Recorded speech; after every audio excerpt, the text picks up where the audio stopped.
I don't remember a time when curling wasn't a part of my life.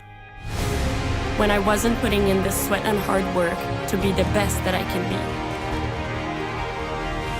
Clocking in the time, the effort to practice day in, day out. Curling is more than just a game. It's a family, a community. And when it's time to play, I know I'll be ready. Hardline, supporting hundreds of our next generation athletes.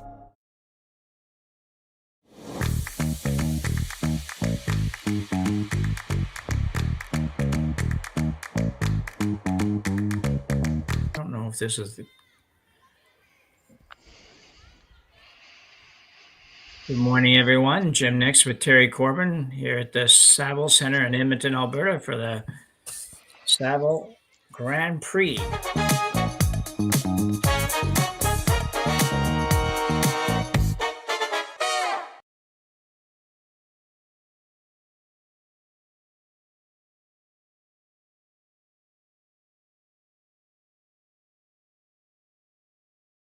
Championship host. There we are. Good day, everyone. Jim Nix with Terry Corbin here at the Saville Center for the Saville Grand Prix. Very excited to finally make it on air here to bring you this game. We are just getting underway. Game featuring Kate Cameron and Kerri Einarson. I guess it's not just getting out of the way. We're actually in the second end. See, Cameron, we're just seeing what you see. Cameron posted a 1 point. What's 2 points in the first end, I guess that is, depending on the scoreboard style here. So, happy to bring this, Terry. We had a little wait there getting going, but should be good. Yeah, and we kind of got the game we thought we were, or I guess we were hoping to get. So, we're off and at 'em. Yeah, so we don't know much other than this is draw number 2 here at the Saville Grand Prix. Kerri Einarson, fresh off a win a couple weeks back at the Tour Challenge Grand Slam event, and her rotating team this year. She said the other day in a note I read consists of about 8 or 9 players. Today she has Joanne Courtney joining the squad. That's pretty exciting news as well. Yeah, it's nice to see Joanne out there again. I mean, I don't think I ever get tired of watching her sweep. No. I get tired when I watch her sweep. I'm guessing must be in better shape than me, but not tired of. You're right. You don't get tired of watching her. You just get tired watching her. So. That's right. Yeah. So according to our little scoreboard in the bottom corner here, we've got Einarson with a 2-0 lead. But I'm not so sure that's right because we've got Einarson just throwing up a corner guard there and would indicate, okay, Cameron has a 2-0 lead, which is what we thought when we saw it before. We will get it straightened out. Apologize for that. We're just a little production issues getting started. I think we're going to be in pretty good shape from here on, and we can find out what's going on in this game. So it looks like, Einarson with hammer, Kate Cameron. Both teams very much veteran teams at all levels. Kate's probably playing third as much as skipping over the years, but she has her own team this year, and I think played last year as well. But looking to throw a guard here after a deuce in the first end. Saville Center is pretty famous in the world of curling, I think, Terry. It's known for a great practice facility and 10 sheets of ice here. You can't beat that, I don't think. No, I mean, for some of us here living in Ontario, that would be a dream rink to show up at. Yeah, I hear you on that. So I'm further east than you are. So that's right. When we do tonight's game, we'll have to have an eye opener picks or something to keep our eyes open because we're going to be pretty late. But that's down the road. Right now, we're only in the second end of this one, so we will try to see what happens here. Einarson trying to go through the hole. And she got through the hole. It's a pretty good shot. I think that's our sub in that throwing that shot, so hasn't lost much. Nope. The old riding the bike. Yeah. And she did a lot of that. She was, when she did stop playing for a while there, followed her along when she was getting ready for a triathlon, I think it was. And Yeah. Yeah, pretty good physical specimen. She's certainly a true athlete. Yeah, I mean, I don't know if it's totally true, but I really thought her presence elevated women's curling. Um, everybody knew that Jennifer Jones is, um, and there was a long history of good women's um, skips along the line. But I think Joanne's arrival really notched up, front end play. Um, and it helped that she was front row and center because she was on some pretty good teams. But I mean, everybody commented that you know her sweeping was um, top notch, and then her moving to Rachel's team like just elevated her profile that much more. I mean, she was in demand.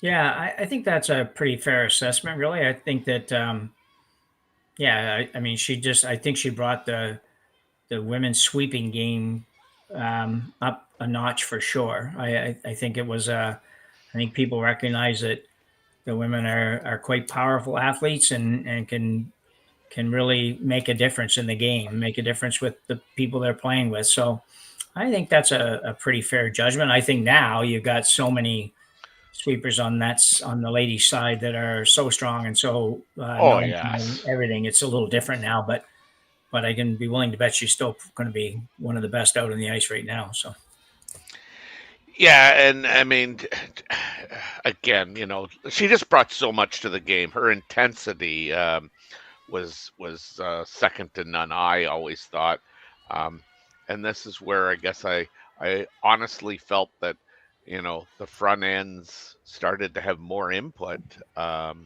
into shot selection. Um, Rachel has always had her way of doing things, um, and Jennifer, same thing. She had her way of doing things, but I mean, they invited input, here and there. But it just seemed to me that Joanne kind of knew she had a voice, yeah, and she used it. yeah.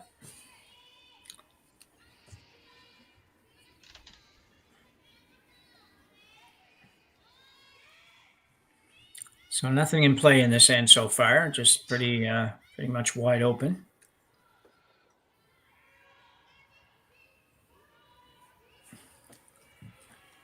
Oh, sorry, I saw a different picture. I was gonna say I'm not sure Yeah, if I've got the right feed then. I know. I apologize. I looked at the overhead, and the overhead was probably at the other end of the sheet. It was, yes. Yeah, I say. I guess it's I just got to get going here. I'm running 15 minutes behind schedule and everything right now. Oh dear. So Cameron, who's already up 2-0, pretty good position here. What would you do here, Terry? Would you think about hitting the back yellow, or would you say, "Look, I'm in pretty good shape here with only a couple to come"? Yeah, I mean, um, I think that it's just a matter of how aggressive do you want. The problem with leaving that and going around is if you don't make it perfect and you potentially leave a double, then certainly Kerri's team can make the double and sit too. But um, again, early on, I'm okay with this, only because I feel that in a later end, you would be much more confident of the ice and where to put the broom to get the second one in behind.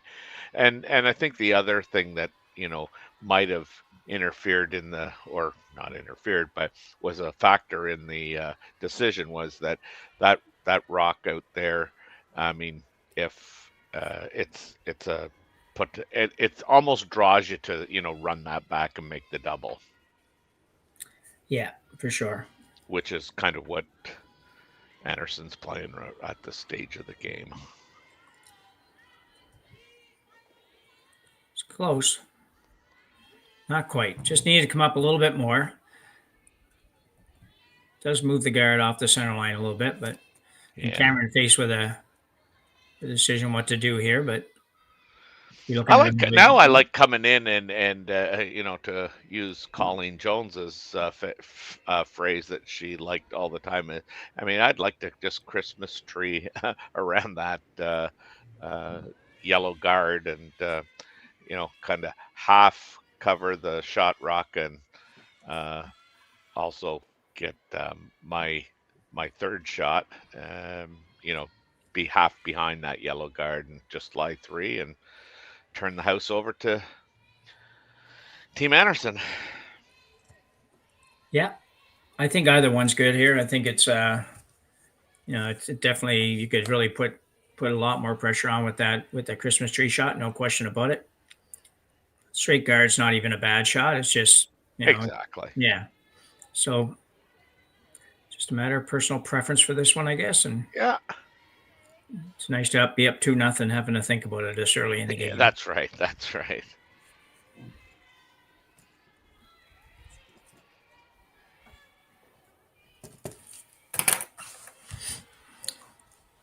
Kate Cameron.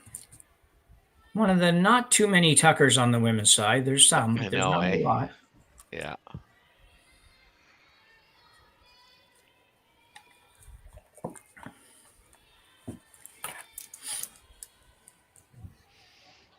And you don't see a lot of the women using a corn broom like the McEwens and BJ Neufeld and some of those other men's teams. It's a little bit more common. Yeah, for sure. Maybe she just stole it from them. Maybe, who knows? I don't know exactly what they do with that. I don't know where they're getting those or how they build them, or if they just get an old straw broom and wrap it up with tape, or what they do. But anyway, it's quite a creation. Having said that, I don't think she'd be real excited about that shot, Terry. I think that just left that a little bit long.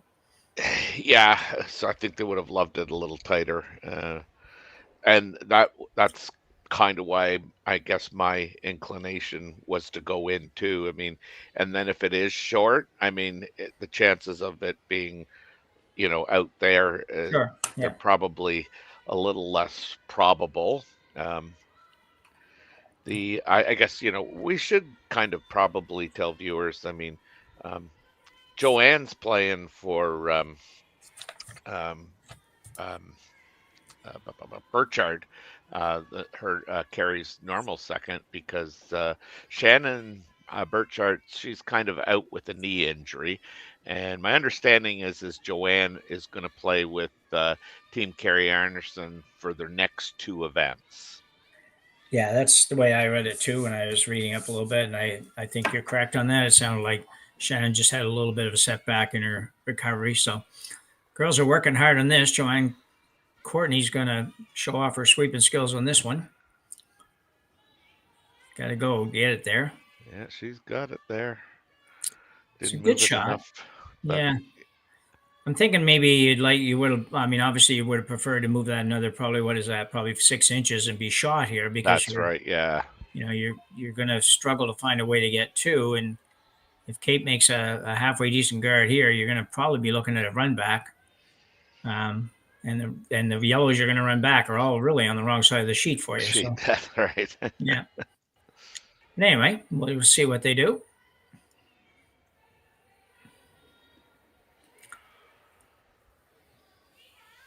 I mean, I didn't know this. I mean, until I read it about 2-3 days ago, I think it was. I mean, Shannon Burchard hasn't even played this year. No, I didn't know that. I thought she injured it like early on in the season. But yeah, because Laura Walker filled in for them. Don McEwen. She was with Kerri when they won the Grand Slam. Yeah, exactly. Yeah. In Charlottetown. Yeah, it's not a bad record for the year. One event, Grand Slam, you won it. Yeah, and you know what? And it's funny because you remember Don McEwen playing lead for Jennifer Jones, not playing second, and she looked like she didn't miss a beat out there watching her play in that Grand Slam event. So this one's coming in for Cameron. It looks pretty good. Gonna try to get it just to move a little bit so there's no run back there on the red. You just don't want to. Oh, yeah, that's pretty good. I mean, Yeah. but it's still. I think it's still there. Yeah. Which I shot? wouldn't have to Go throw it, around? but Yeah. No, you mean go right around, tap the yellow. yeah, Yeah, you're probably right. It probably is really difficult, but it is probably there. It looks like she's going to basically try to play a draw to the button to the left. Well, depending which way you look at it, on the yeah, overhead, the left side of the button, she's got quite a bit of it to draw to, but quite a bit of it is still not very much. So that's right. That's yeah, right. And I think you're right. You try and throw, T line weight, and if it well, I shouldn't say over curls because if they can carve it in there, maybe. yeah, if they can carve it in and touch and roll. I mean, I suppose some people would be playing this for two. Yeah. So let's see how Kerri makes out.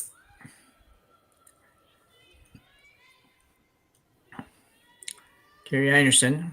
I think it's Einarson, actually. I usually say Einarson. I think it's Einarson, but used to making a lot of big shots. Pretty dominant over the last 3-4 years on the ice.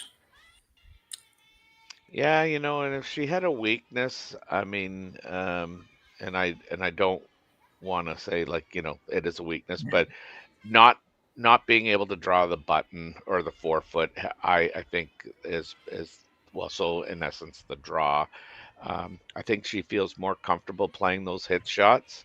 Um, Yeah, I I've think that's fair watched. to say. I think that if she had to go to, she would probably go to the takeout before the draw. But um, Yeah, I mean, yeah, I've watched a number of her games, and I'm going, yeah, why isn't she just drawing? I mean, she only has to draw, 8 foot, and she's playing hits, and yeah, so, I mean, I think she does favor that, but I mean, she can also throw the pin like nobody's business. But yeah, for when sure. she's struggling, that.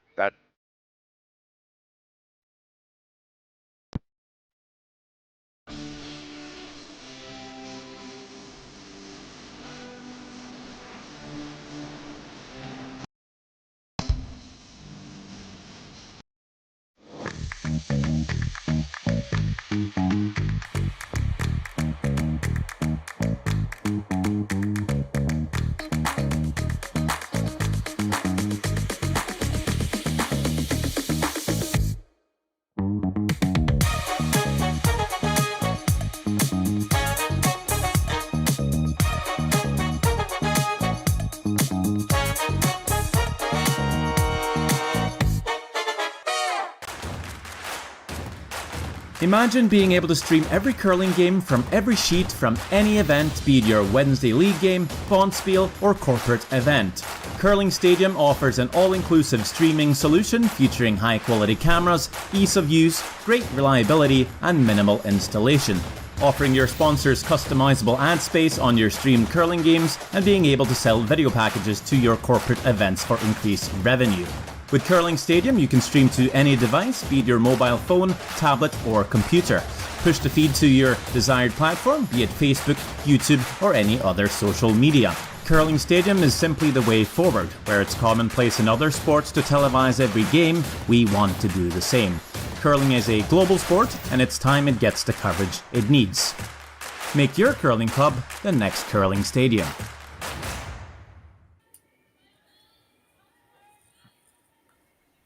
Good day, everyone. We're back for the third end of our game here between Kate Cameron and Kerri Einarson.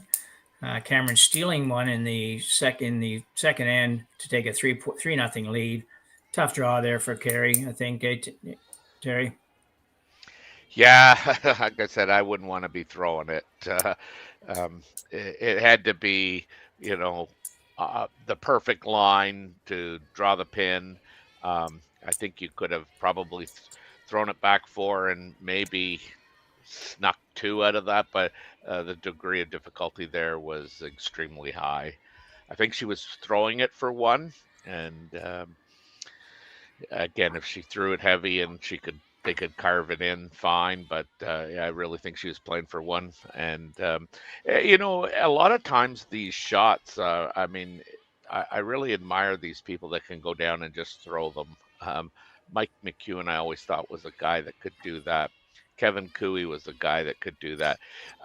For me, I know just as a curler, visual and the perception that the visual or the optics of the shot can add degree of difficulty. I mean, because literally, you want to just throw the tee line, but when you get in the hack and you do see those rocks and you go, "Ooh, geez, I just got a sliver of that," and so other things kind of become obstacles to making shots. I mean, obviously the high level curlers are well trained in mental preparation, but I don't care, how much mental preparation you can do.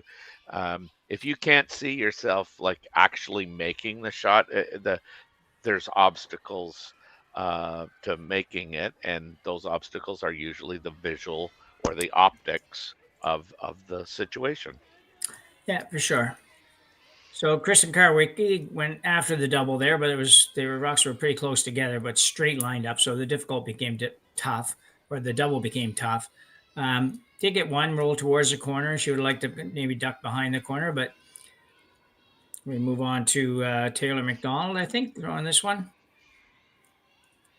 For Team Kate Cameron. Sorry, Brianna Cullen Yeah, throwing I this was one. gonna Taylor say, placed third. Yeah. yeah, Taylor would be throwing third, and I think that's her sweeping right now. Yeah, it is. Yeah. Wrote them down on my page opposite how I usually write them down on my page. It was a quick. I don't know. That's right. So Kerri Einarson's going to disregard all of that. Figures 3-0 far enough down that she's got to make a little bit of a effort at scoring a deuce here, and going to go right around the corner with Joanne Courtney's first rock here in the third. Yeah. Yeah, I think the score is a motivating factor behind this shot for sure. I mean, I know a lot of skips that would play this regardless because they're playing for two. But I mean, now that Kerri's down 3-0, I think she's really going to focus on trying to get some rocks in play, make something happen. Yeah, pretty nice shot there for Joanne Courtney, just about half buried. And just right on the tee line. You didn't want to slide behind the tee line, but that's a pretty good shot, making Kate think a little bit. It's always good when you make the other skip think a little bit. Looks like an in-turn hit. Not very much ice, so I think probably just a regular weight hit.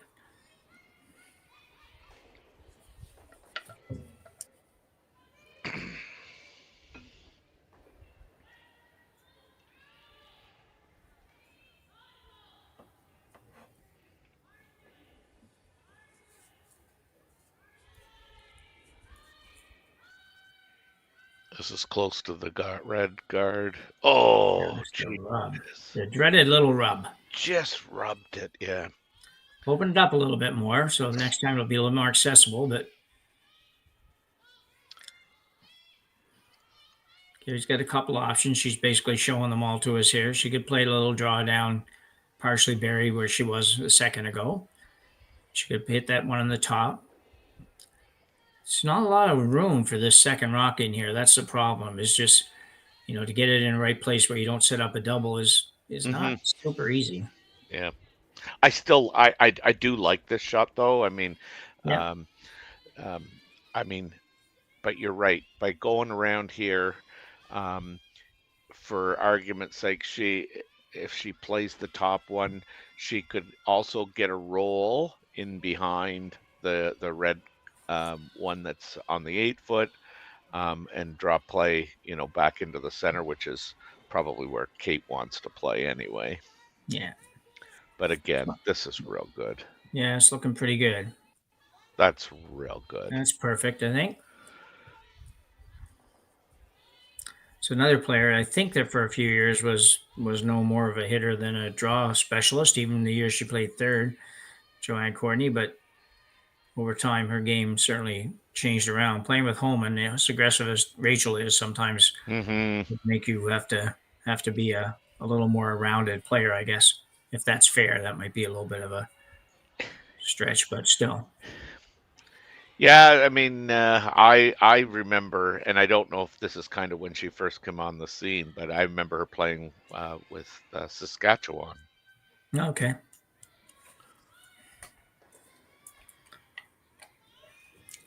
The Oh corner's my. gone. Yeah, I think she was trying to click the uh, red one there on the top of the 12 as well. Yeah, I think you're right. So Kerri's going to throw that corner back up. She's at a pretty good situation right now. Most With, definitely. yeah, with not too many more rocks to come. Really just, 4 yellows, I guess, still to come. Val Sweeting, the lefty.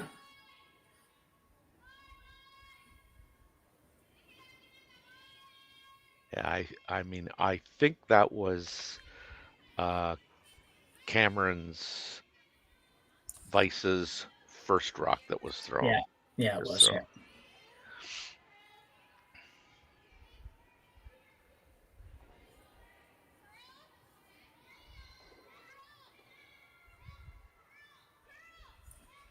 look at that. Her head's right over the rock and the broom head. Like she's utilizing her maximum force while Yeah. sweeping those. Yeah, sweeping is definitely a combination of both two factors, but when you're not a real big person, you gotta get over the head of that broom to get that downforce. Between that and pushing down on it, then it's got to give you the same effect as somebody that maybe weighs 220 pounds or something. Mm-hmm. So Taylor McDonald throwing out turn. She kind of left this one open a little bit. And she will just get one of them, but she has moved it out to be number 3. So Cameron now sitting 1 and 2. Yeah, that's Not an easy position for advantageous. a double, yeah. I think you pretty much have to go after the one in the 8 foot. And she is. So Val Sweeting will throw an intern. I think she's probably trying to roll behind the corner a little bit with this, Terry. Oh, they're going to think about it, talk about it. Yeah.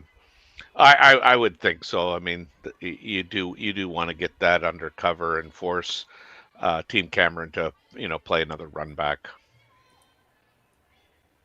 Yeah, I would think. Val Sweeting, formerly of Alberta fame, is a skip really, and lost a final in the Scotties twice in back-to-back years, 14 and 15. So, and now has numerous victories with Team Einarson, like 4 in a row of 20, 21, 22, 23. That's a pretty good resume. Yeah, not bad. Yeah. Real tight to the guard here. Yeah. He might check the guard, unfortunately, and knock another red one in. That's not really a factor right now, but now you're sitting 1, 2, 4, and where do you like putting this one, Jimmy? yeah, I think it's a good call that she's making here, but I think if I'm going to do that, I think I'm going to just maybe go right around it.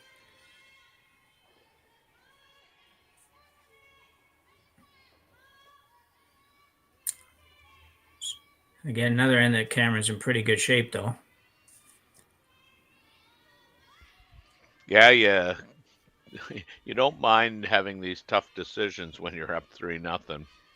Yeah, hard part here, I guess, is trying to make sure you don't put it somewhere where Kerri can make we'll say an easy double and sit number 2, number 3, because then you're just a half shot away from giving up 2 or 3, and that's the trick here. So I think she's decided on the come around versus the tap. I'm not positive of that, but I think that's what she's decided on. But I'm not really sure. Could be a little tap and roll, kind of, and try to do both things, although I don't really know. She take away a little bit of the intern draw away and then guard this rock at the same time. But even if you do that, you're going to leave a hole. So I don't know. I'm just going to go around. It's just too complicated in my head for figuring out the rest of it. The double's not very easy for Einarson right now. It's it looks like it probably jams on the outside one, even if you make it, and it's not an easy one to make. Kate Cameron's first rock here in the third end, sorry.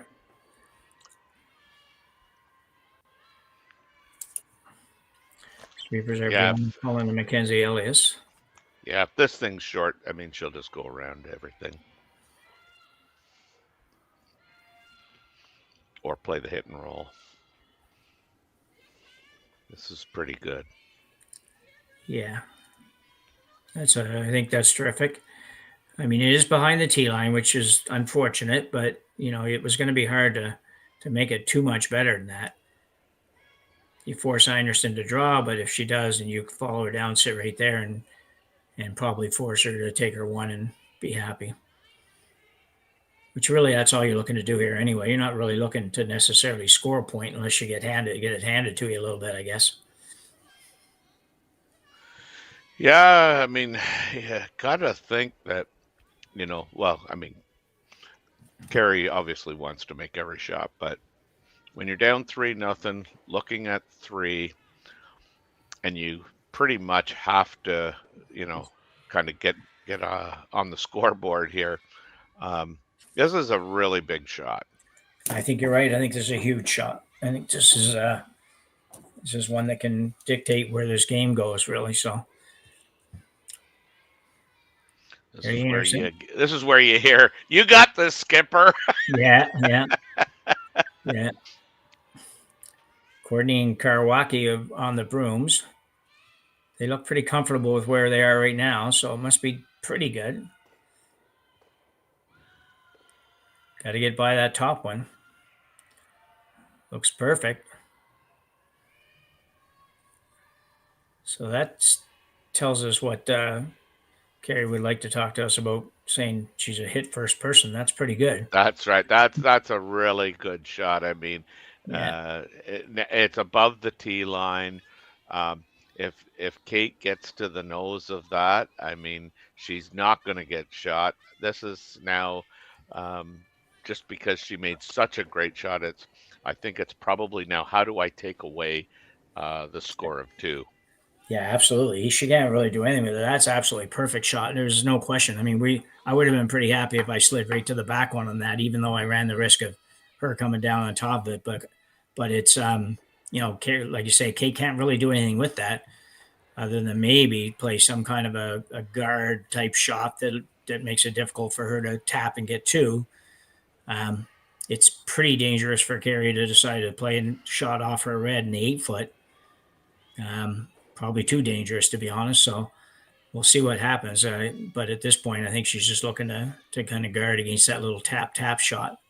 Great job by the sweepers there as well. Karwaki and Courtney both just nailed the weight judgment on that, and good calling all the way around. Just a real good team shot there. Cameron's last rock here in the third end.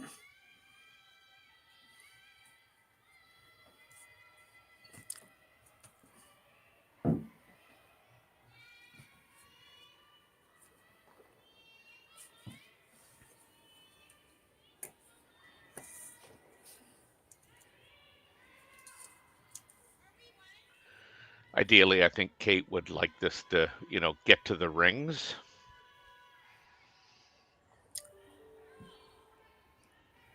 Take away that in off. It's going right to the This is pretty good. I mean, now I guess she could make the double, because the reds will go onto the yellow and probably still scored out, and the yellow will go back on the red, and she still might be able to score 2. Yeah, I think if you're brave enough to play it, then I think it definitely is a possibility. It's one of those shots that looks like there could be trouble with it, and there could be if you do that. If you hit a little bit thin and it just slides by the red and picks your own, maybe that's a danger. But overall, I'm with you. I don't think there's a lot of risk in this shot, because I think you're going to go red, and all you're going to do with your yellow one on the button is just bump it back on top of the other red. I think the clearer than we thought. Yeah, I think the real question really would be: is there enough room for that yellow that's on the top of the 4-foot above the tee line there? Is there enough room for that to squirt out? Yeah. Well, yeah. If you miss the red on the top of the button, then I think there is definitely room for that to happen. But it'd be horrible luck. But she's looking like maybe going to not do that and play draw through between, which probably is a safer plan, but not very easy. Same shot she just threw though, so just need her more ice. Yeah, I mean, I guess I'm not convinced that there's a lot of risk playing On the that top, double. yeah. It would just be a question: would the rock that you're going to hit second, could you push that out the side enough to score two? Yeah. They obviously think that this is a better percentage shot. Yeah. It's Kerri Einarson going to try to draw the edge of the button, much as she had to do in the previous shot, just with a little bit more room.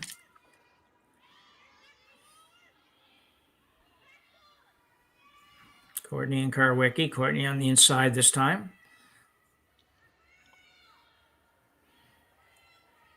This must be really close. Yeah, I think it is. I think it's really, don't let it hit Oh, that they're too going much to long. They just touched the. Wow. Well, great effort by Kerri Einarson. It was really good effort. I think it was, they couldn't really take it much harder because it was going to be that slight little bit heavy. But anyway, Einarson gets on the board with one after a great shot in the third end here. And we trail 3-1. Einarson trails 3-1 after 3 ends here at the Saville Grand Prix.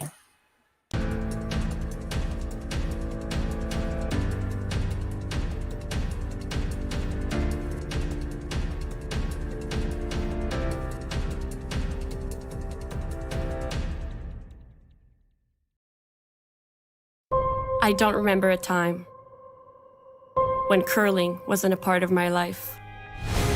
When I wasn't putting in the sweat and hard work to be the best that I can be. Clocking in the time, the effort to practice day in, day out. Curling is more than just a game. It's a family, a community. And when it's time to play, I know I'll be ready. Hardline, supporting hundreds of our next generation athletes. For over 20 years, the Sandra Schmirler Foundation has granted more than $9 million to hospitals across Canada for life-saving equipment for premature and critically ill babies. In the past 4 years alone, $4 million has been granted thanks to the curling community's incredible generosity. The need continues year-round, and with your help, we can ensure every baby has the chance to grow up and become a champion, just like Sandra.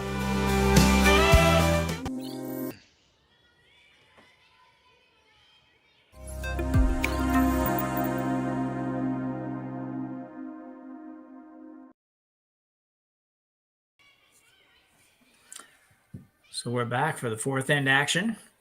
It's Saville Grand Prix. We are Curling Stadium Edmonton this week. And you can certainly go and check out all of the scores for this event and others on the curlingzone.com. You can probably tap into every game being played out here. You pick the game of your choice that you'd like to see, and they are accessible on the Curling Zone site. So Einarson finally on the board. Would have preferred 2, Terry, but tough shot, and I mean you're not going to come any closer to scoring 2 than I think she did. I mean, hell of a throw.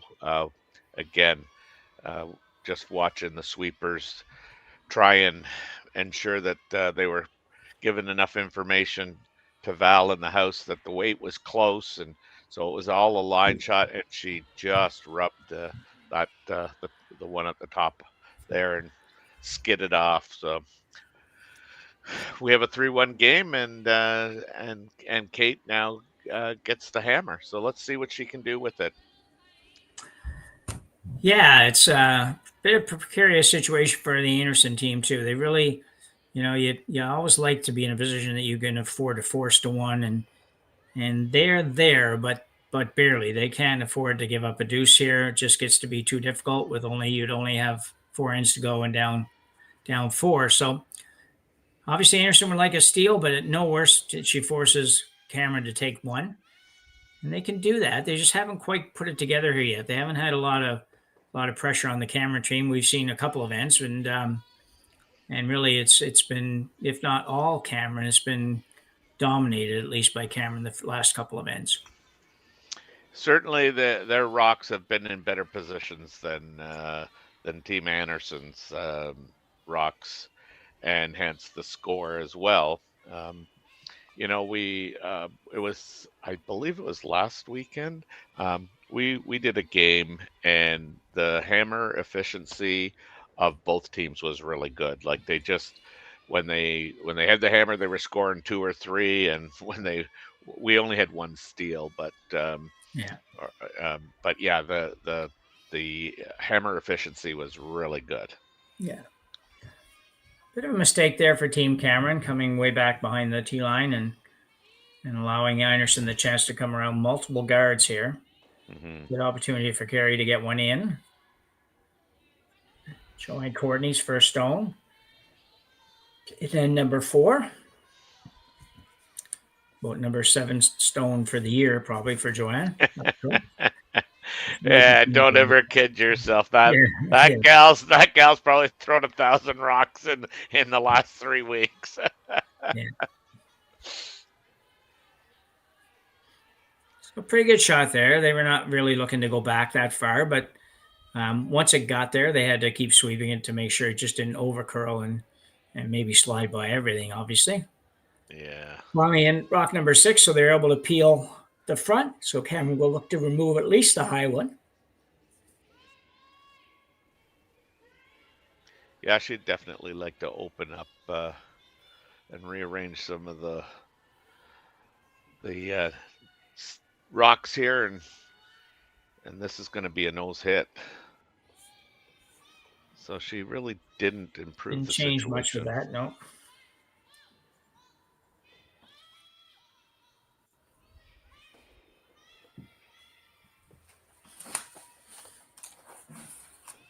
So I thought Kerri might actually try to come right in around on this. It kind of looked like she was just going to go corner that one at the top of the 8 foot. Mm-hmm. Mm-hmm. Nothing really wrong with that either, but I just thought she might try to duck right around, get a little better rock in there.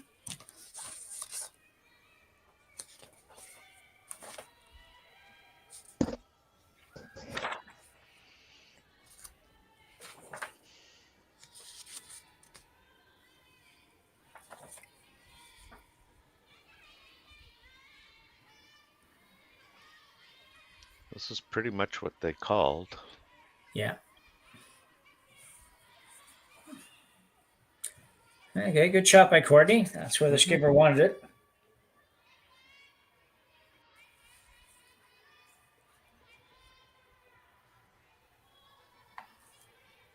So now it's just interesting. I mean, unfortunately, we can't hear them.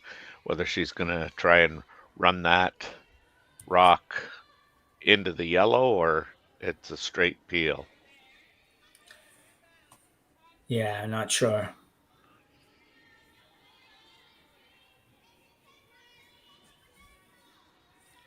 So we're going to say it was a straight peel. Great shot.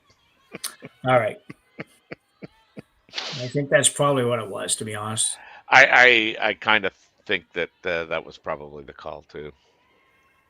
You run it into the yellow. I mean, you could, although it wouldn't be the end of the world, but you could probably run it in the yellow into the red as well. So it was let Team Anderson, continue to throw rocks short, and at some point, I mean, I would imagine Cameron would make a move.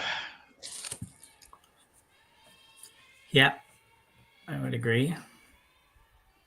I mean, I'm always cautious about making a move, and especially if I've got some rocks to play with, making a move.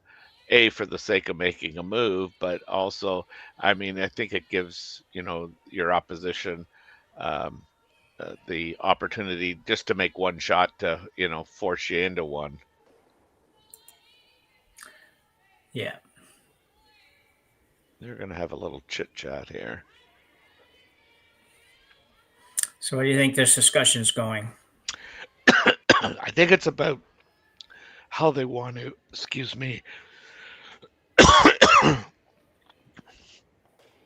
how they want to, play this guard. Yeah. Run in or running it into it.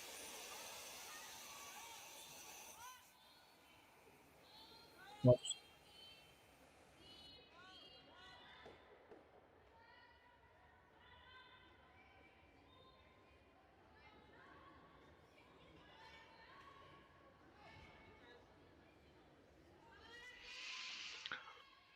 I mean, you could. I mean, if you were going to make a move, you could make it now and try and tap the red one. But certainly my preference, and it looks like that's what she's going to do, is I'd try and run the double now. I think it's late enough in the end. You lose the top red one, so be it.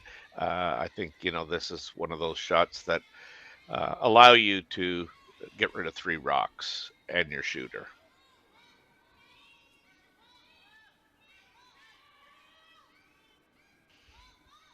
Kind of on it out of her hand.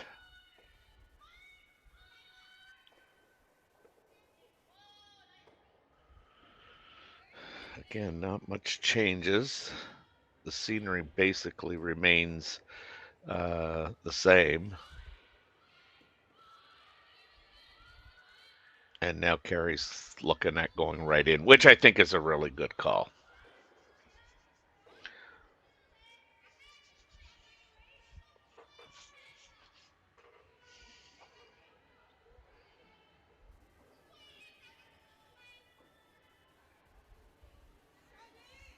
Val Sweeting's last rock of the end for her.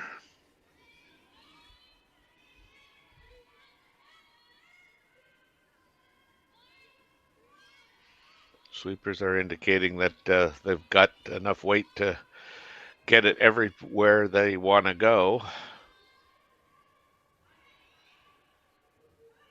Just a little heavy again. And in doing so, maybe sets up a double for Cameron to sit 3. Or her other option is to just come down and get in between the two of them. I mean, I would think that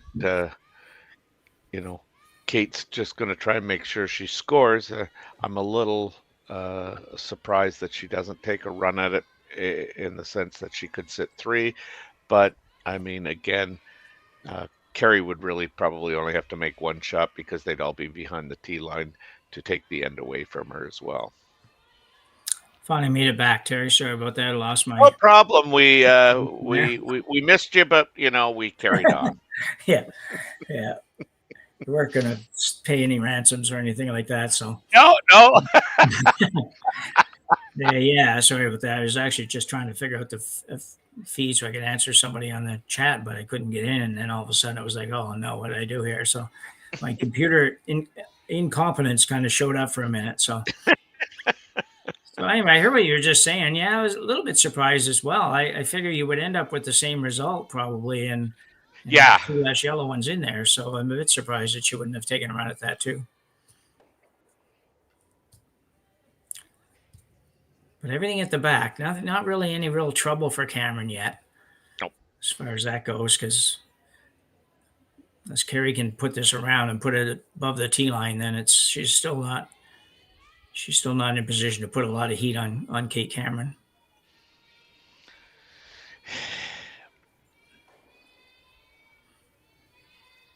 We were saying earlier, 10 sheets here at Saville. It's very, very exciting rink to play in, I think. So Here comes Kerri Einarson, her first rock here in the 4th end.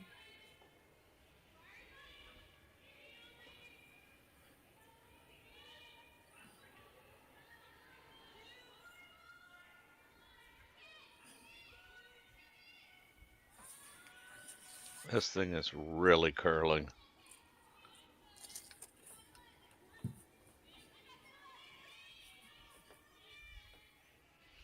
And I mean, not to belabor a point, but again, that's just one of those things that, I've seen over the years with Kerri. Like, I mean, she's playing that right into the house and down to the, uh, well, I don't want to say she's playing it down to the back one.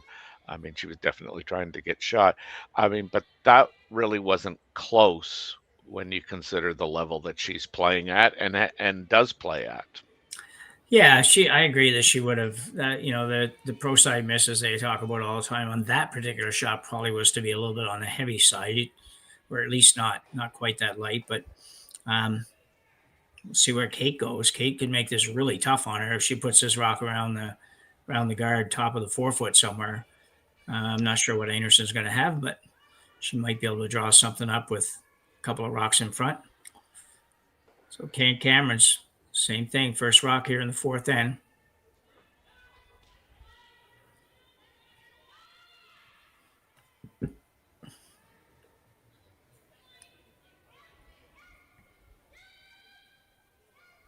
They're going to have to really go to get this bide. This is on the guard, too.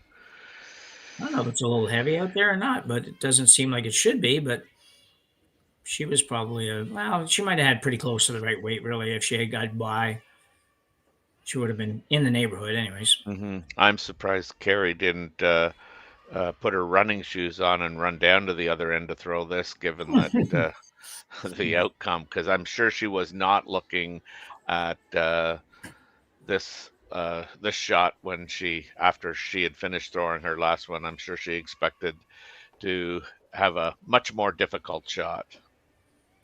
Yeah, so big break for Einarson here, real big break for Einarson. And you make this huge, one now. yeah. You almost have a force in the bag, and now you can certainly maybe even steal a point here if you can make a good shot and keep this above the tee line. Yeah, I mean, and you just had a practice shot that never hurts.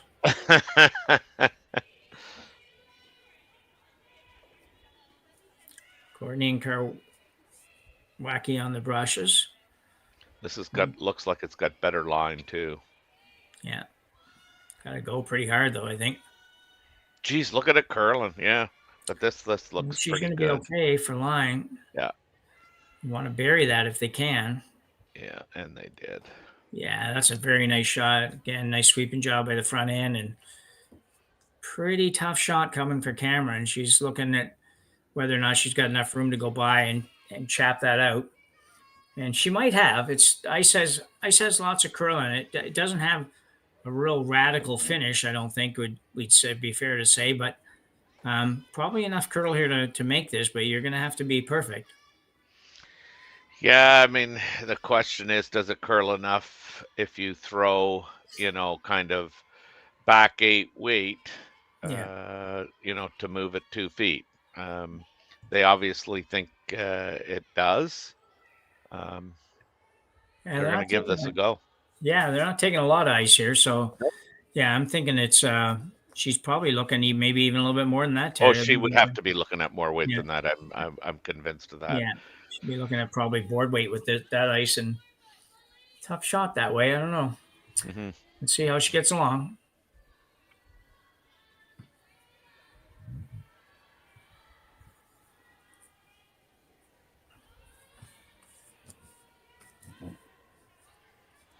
This one's out there quite a ways. We don't. Yeah, they're going to have to carve this. Here it comes. She get over there? She will.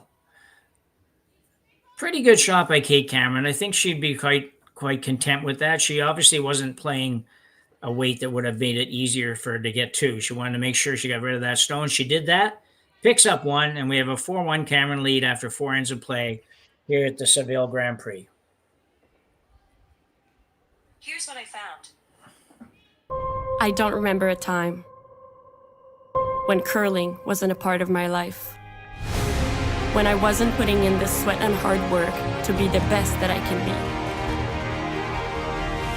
Clocking in the time, the effort to practice day in, day out. Curling is more than just a game. It's a family, a community. And when it's time to play, I know I'll be ready. Hardline, supporting hundreds of our next generation athletes.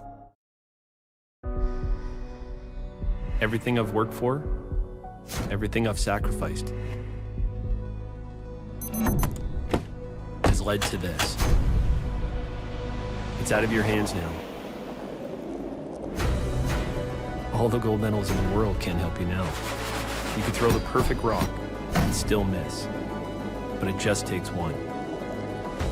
You leave it all out there on the ice to leave behind a legacy. This is it. It all comes down to this rock. The hours in the gym, the weeks away from my family. This is what I've been training for. And all those voices trying to tear me down, I'm here to silence them. We've given everything we have for a chance to get everything we want.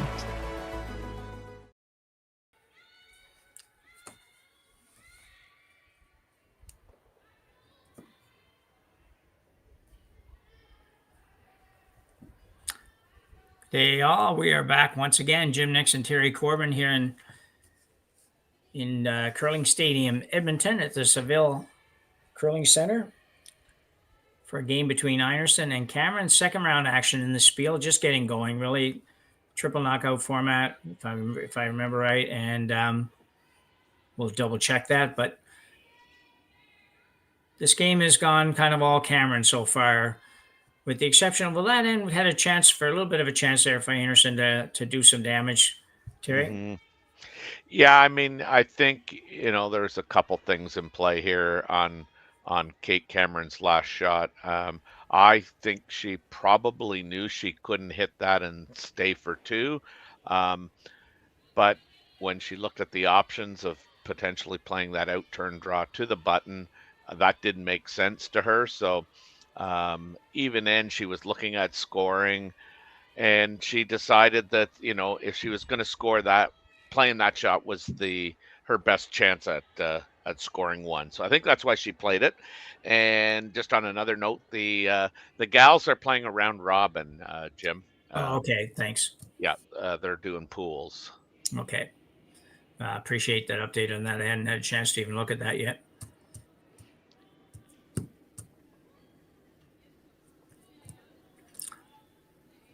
So Einarson will go really hard to get two here. She's playing the fifth end. Definitely would like to score more than one.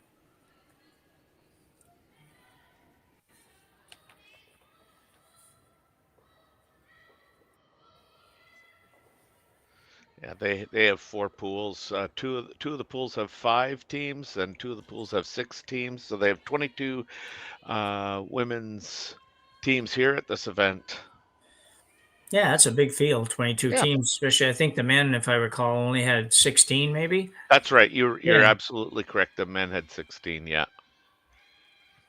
Yeah, and that it's not too often you'll see spiels like this where the men have less teams than the women. They usually both have the same, but pretty good shot here.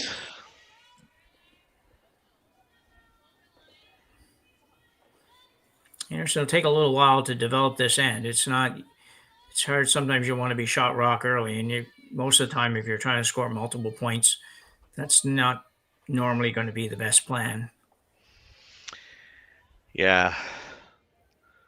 Well, I mean, and Kate's playing where she wants to play, in the middle of the ice, not Yeah. having last rock, and Einarson doesn't seem to mind playing in the center. So, away we go. It's going to be who can make the best shot later on in the end, I think, and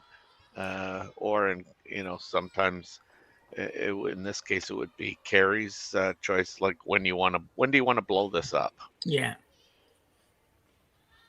Pretty quickly, apparently. I think. Well, maybe.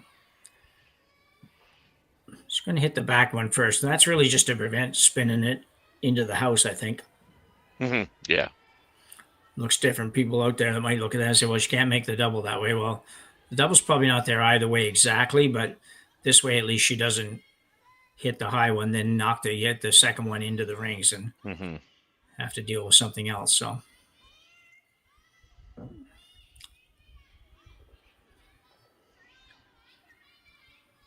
Joanne Courtney throws. Yeah, pretty good shot. Still a lot of stuff out there for Einarson to have to maneuver around, but Mm-hmm. but you got to figure out what the other team's going to do too, and occasionally with a 4-1 lead, other team's not any happier than you to have all these rocks out front, so they might help you out a little bit. Just a quick answer to a question we had on the chat a little while ago, and I wasn't able to actually answer on there, but no, obviously by now you figured out we don't actually have sound coming from the ice, so sometimes we have to be a little bit of mind readers as to what they're going to do, and we'll do our best to guess right most of the time, Terry. Yeah, I mean, you're right. Guess. Well, we get it right most of the time, I guess. Yeah. I mean, that's the one thing about curling. Whether you're, watching a game behind the glass, or watching it like this in this format. The curlers use their hands for so many things Yeah. in their communication that quite often you can make a really good educated guess at what they're trying to play. And Yeah, certainly very helpful.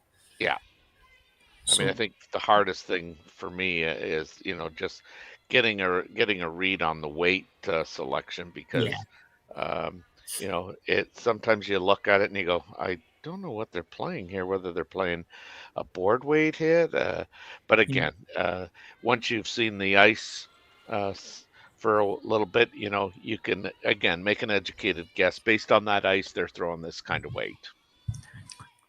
yeah, camera moves that corner guard, which I don't know how much damage that was going to be, but now Kerri's going to have Joanne throw a little tap the yellow one into the rings behind some cover, slide off a little bit to the left as we look at it coming down the sheet, and open up the back rock a bit would be the plan here. Yep. And looks like it's very well done. She's actually going to make the split. Yep. No, That's a great shot. that is a really good shot. That wasn't an easy split. If you wanted to make that for 2 at the end of the game or something, that wouldn't be a super easy split. So well done. Keep camera now looking to figure out how I can get rid of some rocks. She's looked at a couple options. First, she looked at, I think, the run back on the yellow closest to the broom, or the red closest to the broom onto the yellow. Mm-hmm. I think that's probably still what they're playing. She did indicate she could possibly end up hitting it off the other red, which wouldn't be the end of the world for her either. But I wonder too if the kind of, I'll call it the slash red onto yellow that she initially called, whether she can roll this shooter all the way across and maybe even take out the yellow one on the side. But she's got enough. That was bad. a mini That was disaster, bad. basically. Yeah. Oh, that was disastrous. Yeah, that was a really unfortunate shot. I don't know what they did on that shot, but it certainly wasn't very close to hitting the rock that she had in mind. So must have been, I assume, a little bit tight. She threw an intern, so it must have been a little bit on the inside and over curled and left Einarson with just a great situation.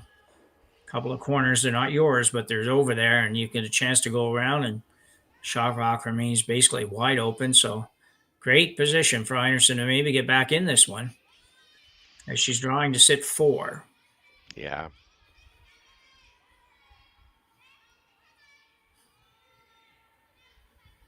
I know Val's kind of motioning that this has got lots of weight, gang. This has got lots of weight. Appears she's going to be. And this is, I mean, it ends up, above the tee line, which is really good. I don't think Kate can get an inside roll. So I think, all in all, that's not bad. I mean, No, if it goes a little further, Kate's probably playing one of 2 doubles on the yellows. So You think the 2 yellows that are closest to the center you think that double's not there? Is it too flat? I think it's too flat. Yeah. Okay. Yeah. So that would be a good one to make if you could make it. Interesting here. I mean, this has got a curl, but she has Taylor throwing the same shot. Oh, the shooter didn't quite catch it. I thought it might have, but that was really close to being a heck of a shot. Yeah. What it does do for her, though, first of all, it eliminated one of the yellows. Mm-hmm. He's sitting third shot, but that's not a problem for Einarson to remove it. The problem is going to be that she's going to leave three rocks, all very, very close together. And Kate Cameron for a skip is one of the skips that can throw on the lady side for sure. Mm-hmm. That can throw solid weight. I mean, most of them can. Most everybody can now, but she enjoys throwing it and throws it pretty well. So good chance for her maybe to get a little bit out of this end. In the meantime, Einarson has to remove this and not lose anything in behind it. So Val Sweeting has to throw a good one here and just get as much of it as she can. Roll out to the wing and see what happens.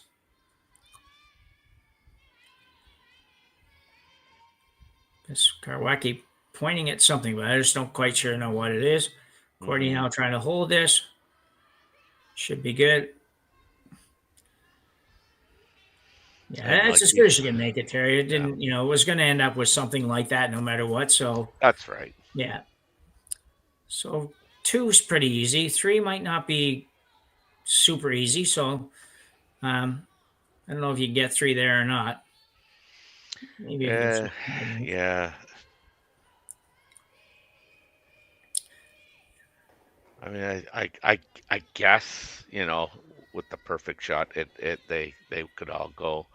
You just have to hit the top yellow there that the broom's beside that she's just tapping. You have to come so close to the nose. I think you can make this double, the one that she's holding the broom beside and the one in the 8-foot. I think you can make that double, though, and have your shooter roll just a little bit left and be in a position where you were number 2 and maybe not removable, at least. Mm-hmm. You have to throw it hard because you're going to have to hit it close to the nose.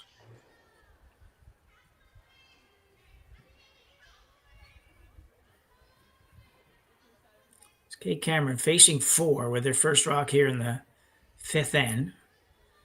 An enviable spot, but be thankful you're up 4 right now, or up 3 right now.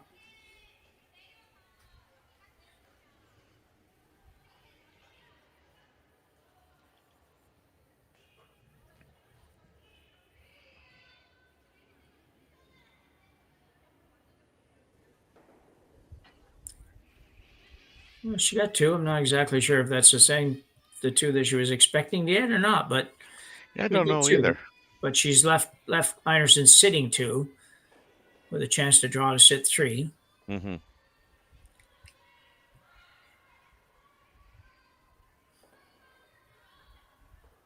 I was discussing which way to go.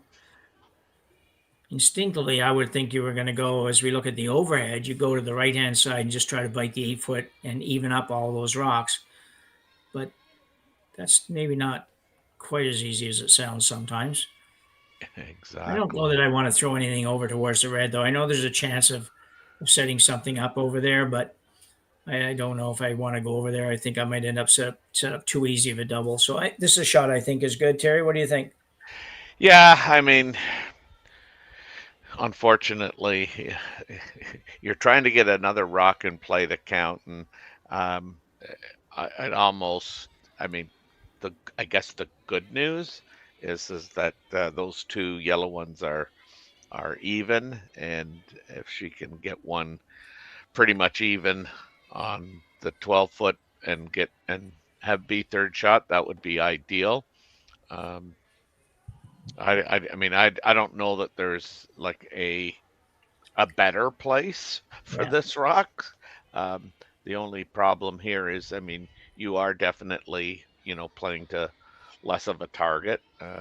It has to be precise. So yeah, I agree with you on that. It's that's the one trouble is you do want to be third shot here for sure, because if you slide out a little bit too much in the 8-foot, even if you are dead even, now you're going to be in a position where 2 is going to be the best you can do if Kate makes her last hit. The problem was this, is spreading it out enough. Yeah. Not bad. No, I would agree. She can make this. She'll probably try to go for the double here, I think, and try to hit like a quarter of a rock, make the double. Mm-hmm. But it does come with a little bit of risk. You hit an inch too much of it or half an inch too much, and you just go over the top and give Kerri a draw for 3. Mm-hmm.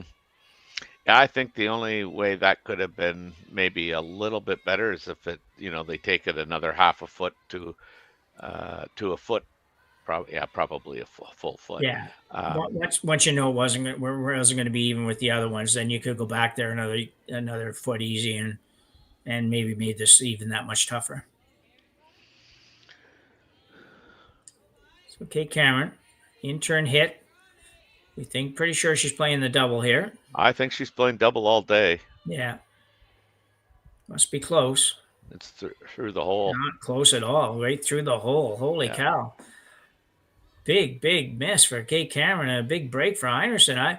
It was an odd one in the sense that we were like you guys, we were watching them sweep and there didn't seem to be any major panic anywhere. So I thought she was okay. Mm-hmm. But it's that's a big break. Sure is. I mean, you've gone from down 4-1 if you're Einarson to potentially you are drawing for the lead. And if you're Kate Cameron, you've just watched a 4-1 lead just evaporate so quickly. It's tough to take. You're playing one of the best teams in the world, and you've kind of dominated the game to this point, and really are giving up a pretty easy 4 here by the look of it. Well, and that's it. And I guess that was the part I was going to make comment on it. It's not like, Cameron hasn't been deserving of, the 4-1 lead. They have had controlled ends and everything, and boom. And here we have a 4-ender on the board, and now Cameron trails 5-4. Yeah, so out of nowhere, really, Einarson takes a score of 4 here in the 5th end and a 5-4 lead as we go to the break. Handcrafted in Canada, Hardline's ice pad has revolutionized curling for over a decade. Engineered with top-tier precision and durability, it is backed by an unmatched 10-year warranty. Designed for curlers at all levels to sweep effortlessly with maximum efficiency, it is trusted by the world's best curlers, including Olympic and world champions. It is quite simply the best brew in the game. Hardline. Join the revolution.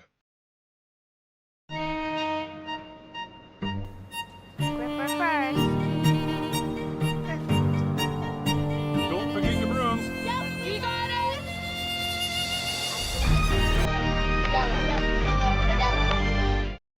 Handcrafted in Canada, Hardline's ice pad has revolutionized curling for over a decade.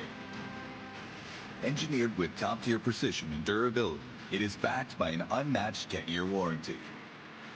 Designed for curlers at all levels to sweep effortlessly with maximum efficiency, it is trusted by the world's best curlers, including Olympic and world champions.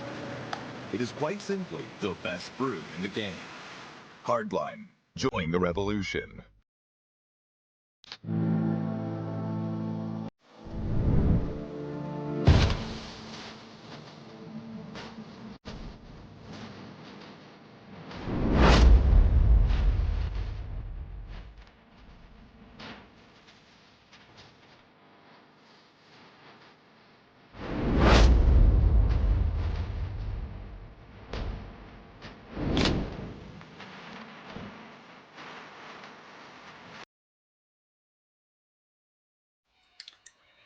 So we're back and had a complete turnaround in that last end in a game that Kate Cameron really had controlled. Kerri Einarson comes up with a 4 spot in the 5th end and takes a 5-4 lead going to the 6th end. That kind of came out of nowhere, Terry. Sure did. I mean, we commented at the time that split that team Einarson made, that was a really good shot. And then, we had the miss by Taylor on her first one and the miss by Kate Cameron on her last one. And wow, we have a 4. Yeah, you're right. And I thinking of that, I just had forgotten that in the sense that shot by Joanne Courtney, I believe. That wasn't really, you weren't really thinking of it being a major move in the end that early, and just getting a couple rocks onto the 12 foot or in close to the 12 foot, but it turned into a big shot. So you never know. Yeah, for sure. And now, I mean, not only if you're Team Cameron are you battling kind of Team Anderson, but you're also potentially battling your own thoughts there, like we had talked about in the break. I mean, Team Cameron had outplayed Team Anderson in the first, through the first four ends. Yeah. For the so, and one end, it doesn't make a game, but it certainly has made this game a whole lot different.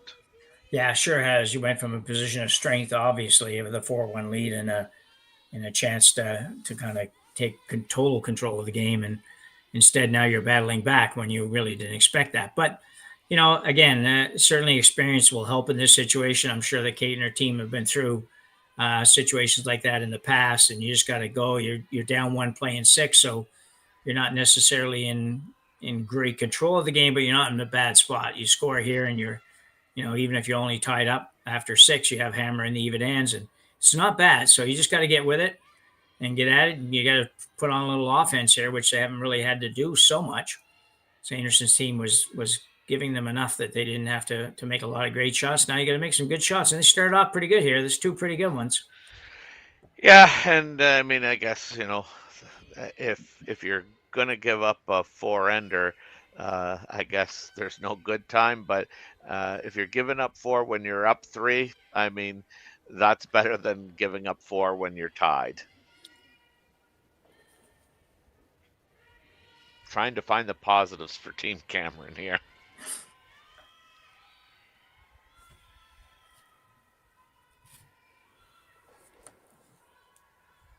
This looks like a really good shot. Yeah, it's a dandy shot. Very nice, yeah. Pushed it behind the tee line. It can potentially become a catcher for that yellow.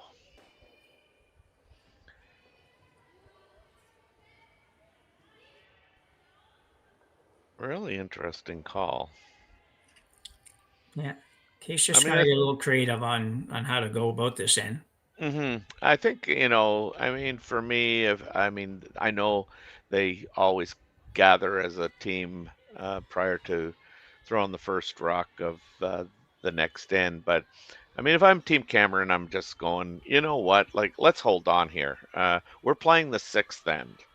This is a big end. I mean, you're not going to change what's already happened. We're moving on, but I mean, this is an even end, the sixth end of an 8-end game. It's huge here that you score. One gets you tied, two puts you one up.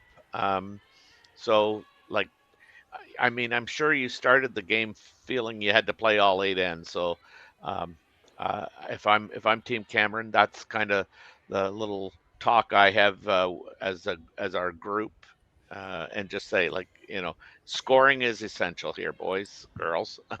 Yeah. Let's get at her. Yeah. Let's go play this end. Yeah, and certainly the Cameron team starting off pretty good here. They've thrown 3 pretty nice draws right out of the gate. Very nice. Yeah, it's that's a good sign. Like you say, sometimes mentally it's just hard to kind of get your head in the game. But if you're going to be any good at this game, you have to learn. It's like most sports, you have to have pretty short memories and be able to park things when you need to park them. So, well, and like, I just know as a skip, when you miss that, kind of hit, like, you feel like you let your team down. I certainly felt like that Wednesday night, and you just wonder, like, how can you make, some shots and then miss the easy ones? It just plays with your mind, because you are trying to park it, but you realize that not only was it an easy shot, the difficulty was minimal. Um, and, and then you turn around and, make this triple hit and roll and, all around the horn and blah, blah, blah. And sometimes it just doesn't make sense. No, I know. It can be a tough game that way for sure. Pretty interesting call here. I'm kind of liking this call actually because I think it's the only way that she can maneuver her rock into a real good position here. So playing an outturn tap, yellow on red, and then on the yellow or at least close to the yellow would be fine. Going hard to hold it straight. She get it by? No. Oh, just another. She had one of those earlier in the game. That's so close to being perfect. And you can see with the way those are lined up, that would have been perfect. You hit that yellow one a little tiny bit high side, and it drags the red over a little bit, and you're probably sitting too buried by the time it's done. But that's the ifs of this game. So you could win a lot of games if you could go back and change those little if moments. I know that. That's right. Yeah. And I mean, just reading some body language and just watching that stone of Kate's get kicked to the backboards there. Don't want to overread it, but it looks like a little bit of frustration setting in.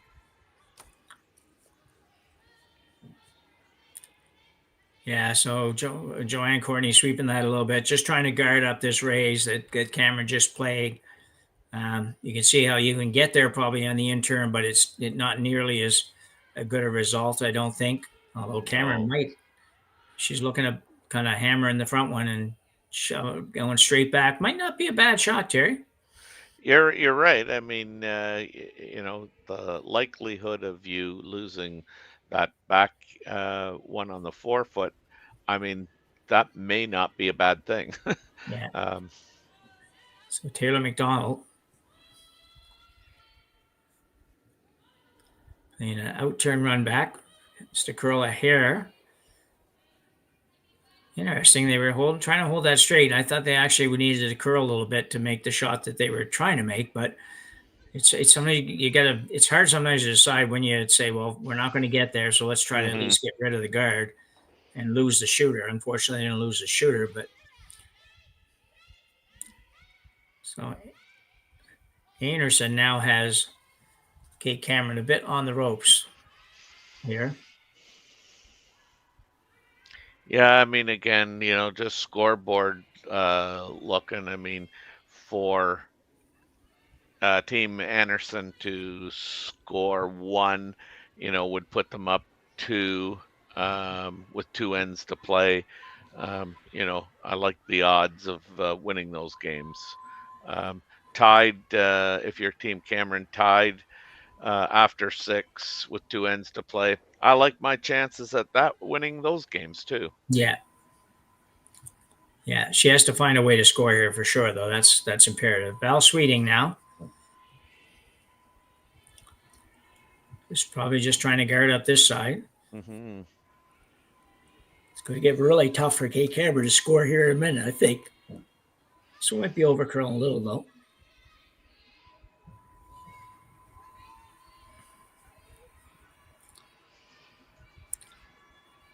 And try another one of these. Yeah, I honestly don't like. Personally, it's a long run back. Yeah. Yeah, it's just a personal thing. I mean, that's a long run back. Yeah. Problem with this one, if you don't make it, you're not going to be leaving much better. So let's see. Taylor McDonald was close on her first one. This could be really close.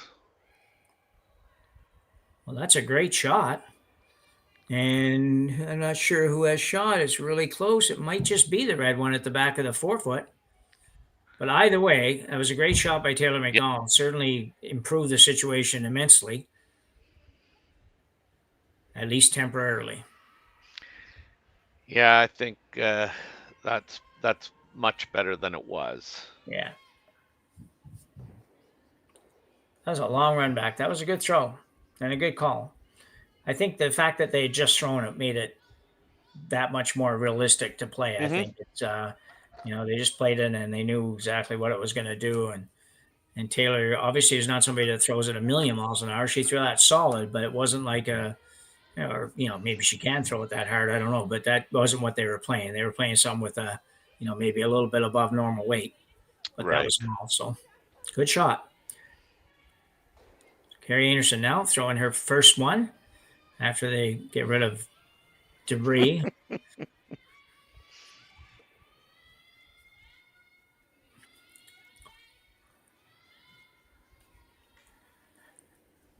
Kerri going right in on this shot.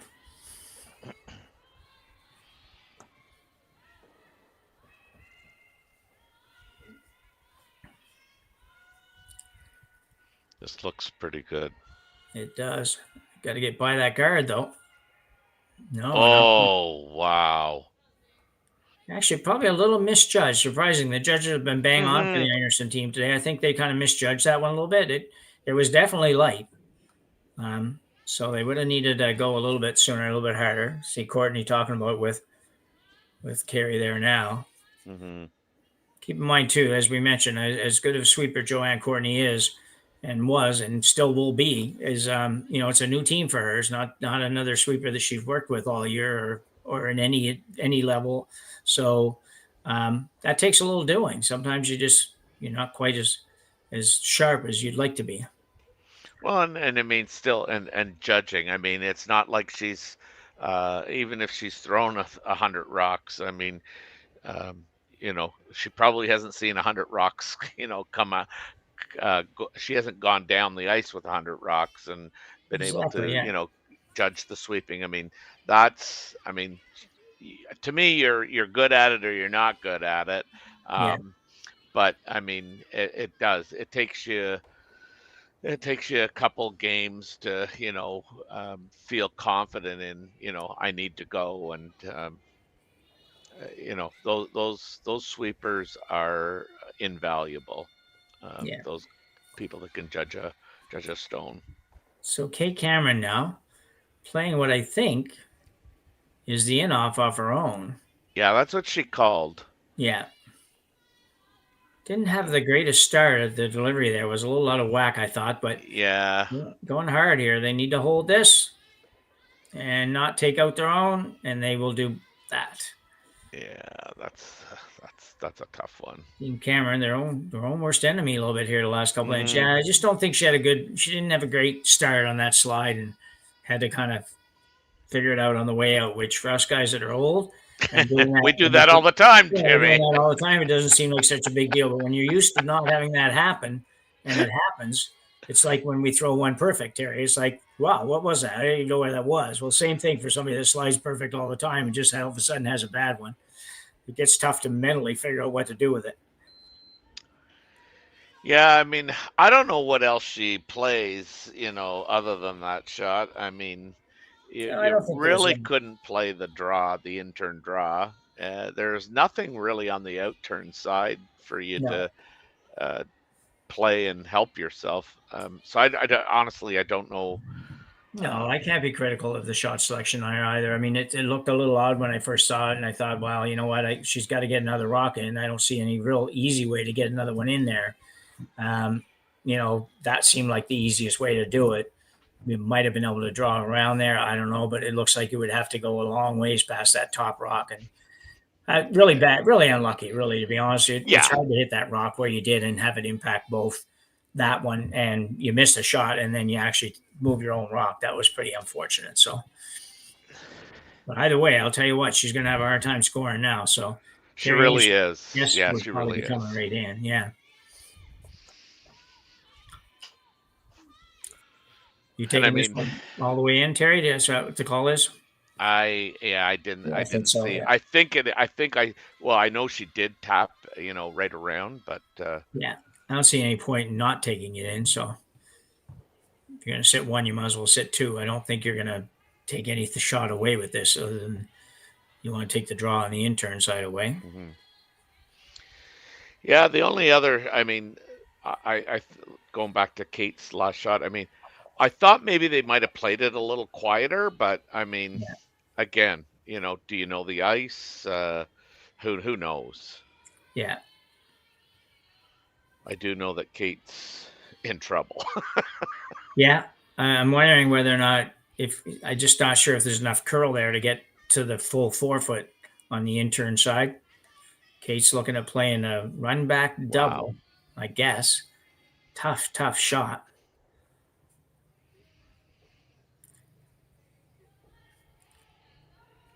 Like, So I almost wondered if you could play the out-turn draw, um, and I mean, obviously you would have to get by the top yellow one, and I'm now, I guess, guessing because I can't see the house, but um, I wondered if you could, with back 8 foot weight, could you get to the nose of that stone? well, This let's is see where this one hits. Going to hit not too close. thin for sure. And we're going to have another steal. Well, not another steal. First steal, really, for Kerri Einarson here. She will steal 1 in the 6th end, go up by 2, 6-4 after 6 here at the Saville Grand Prix. We will be back after the break. Oh, I shoot, Jerry.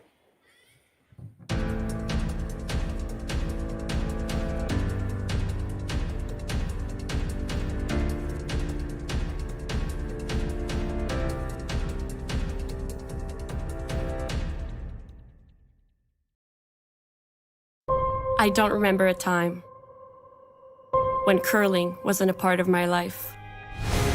When I wasn't putting in the sweat and hard work to be the best that I can be. Clocking in the time, the effort to practice day in, day out. Curling is more than just a game. It's a family, a community. And when it's time to play, I know I'll be ready. Hardline, supporting hundreds of our next generation athletes. For over 20 years, the Sandra Schmirler Foundation has granted more than $9 million to hospitals across Canada for life-saving equipment for premature and critically ill babies. In the past 4 years alone, $4 million has been granted thanks to the curling community's incredible generosity.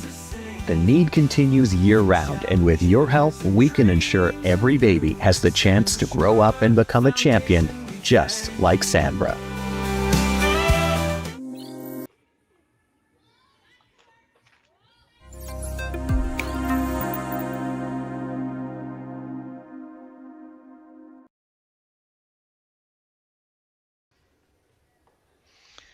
We want to welcome you back to end number 7. Team Anderson is leading Team Cameron 6-4. Cameron has the hammer, and we've started the end, and Cameron really needs to score multiple points here. One's not going to cut it. They've thrown up the corner guard, the high corner guard. You'll probably see them go and put the double corner guard up, is my guess, based on the position of that rock, unless it was just lightly or thrown lightly and they wanted it a little deeper. It's been a kind of a tale of 2 4-end games. The first 4 ends. Team Cameron really looked like they had everything in control and working towards, a W. And boom, in end number 5, Kerri Einarson's team comes on and scores a big 4, and then steals 1 in 6, and really is now taking control over this game. And she's got 2 rocks in play in the house, and Cameron's got a corner guard, and I do believe she is playing the double corner. Yeah, double corner is an interesting change in the game in the last year and a half or so. I don't know if I saw the double corner ever until really the last year and a half, whatever it's been. Not long, anyways. Mm-hmm.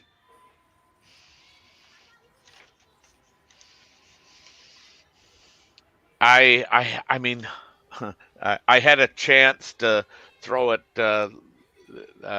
last Wednesday in our club game, and I thought about it, and I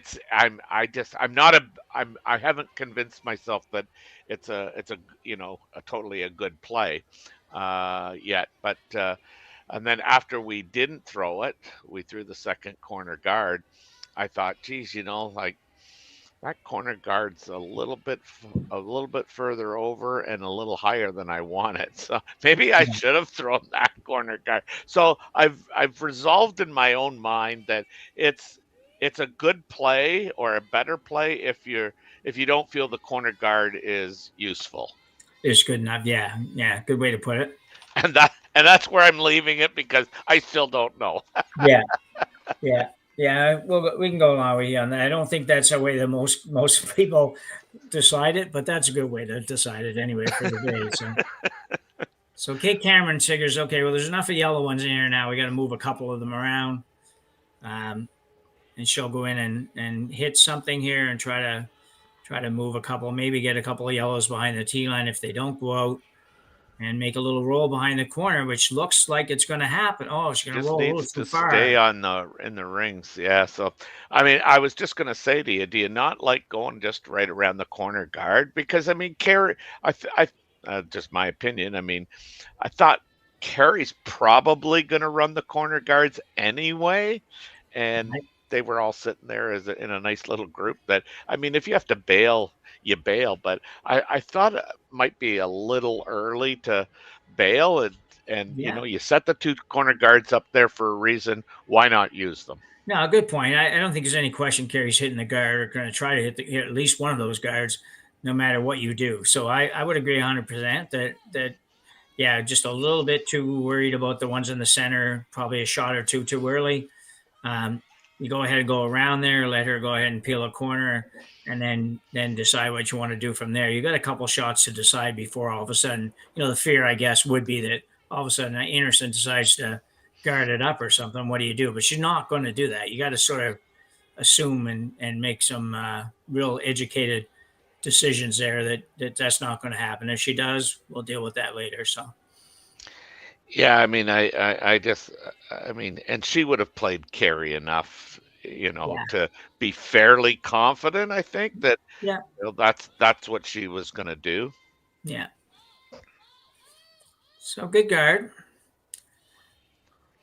But to your point, like if they'd come around there, that guard could still have gone back up, and in the meantime, they'd have one in the house already. So Yeah, now yeah, you're gonna have to do some damage later, but that's just the way it goes. You can't do all your damage early because it never gets you a big end, or usually doesn't get you a big end. So Val Sweeting now will be asked to peel out one of these corners.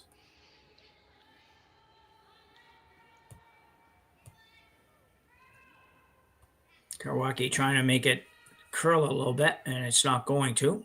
Well, it did, just barely, but not enough. Better setup for Cameron here now, actually, as far as getting around the corner goes. hmm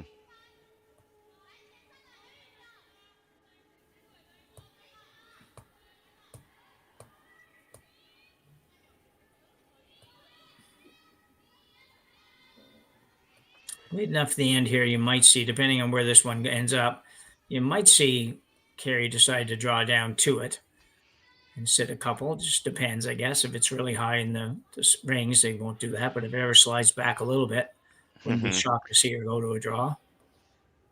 Well, and I mean, I think you're probably right. I mean, I think if it's just behind, but this looks heavy. Yeah, this is through the rings. This Yeah. is yeah. You can't throw that one through the rings there. I mean, that's easy for me to say now, but because I've done it.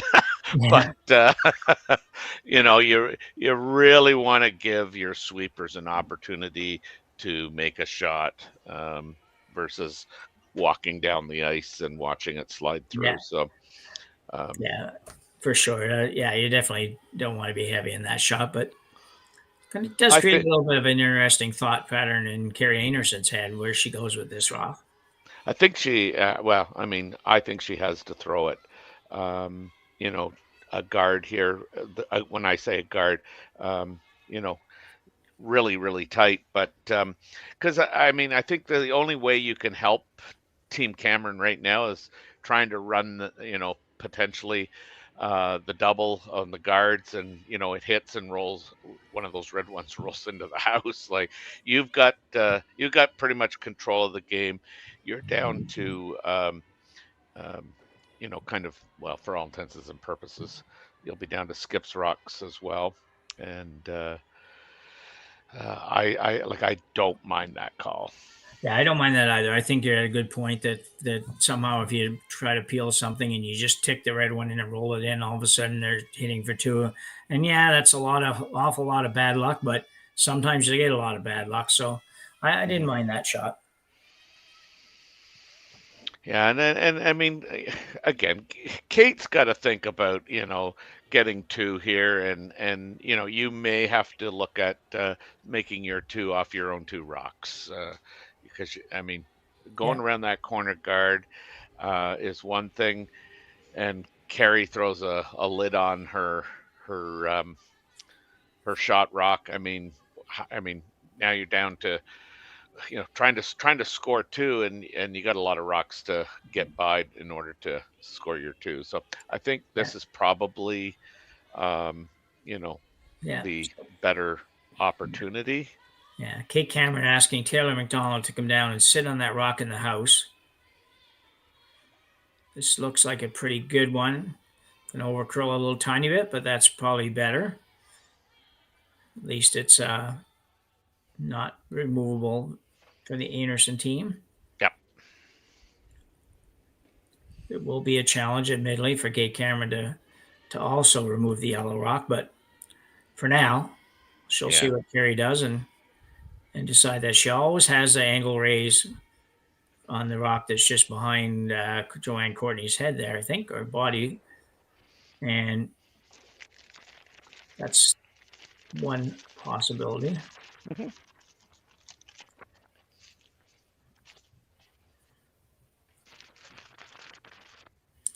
One thing, Kate has to find a way to make sure she scores here, obviously. She's stating the obvious, as they say. So it's she certainly can't afford to give up another point.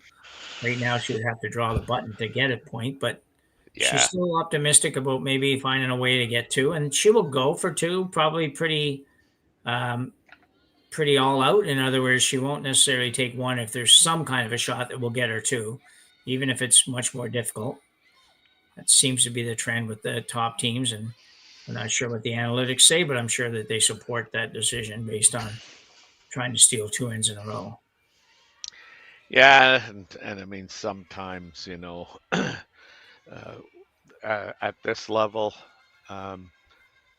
the teams know the analytics, and if the analytics aren't in their favor, based on the scoreboard, they will go to the degree of difficulty over the single point.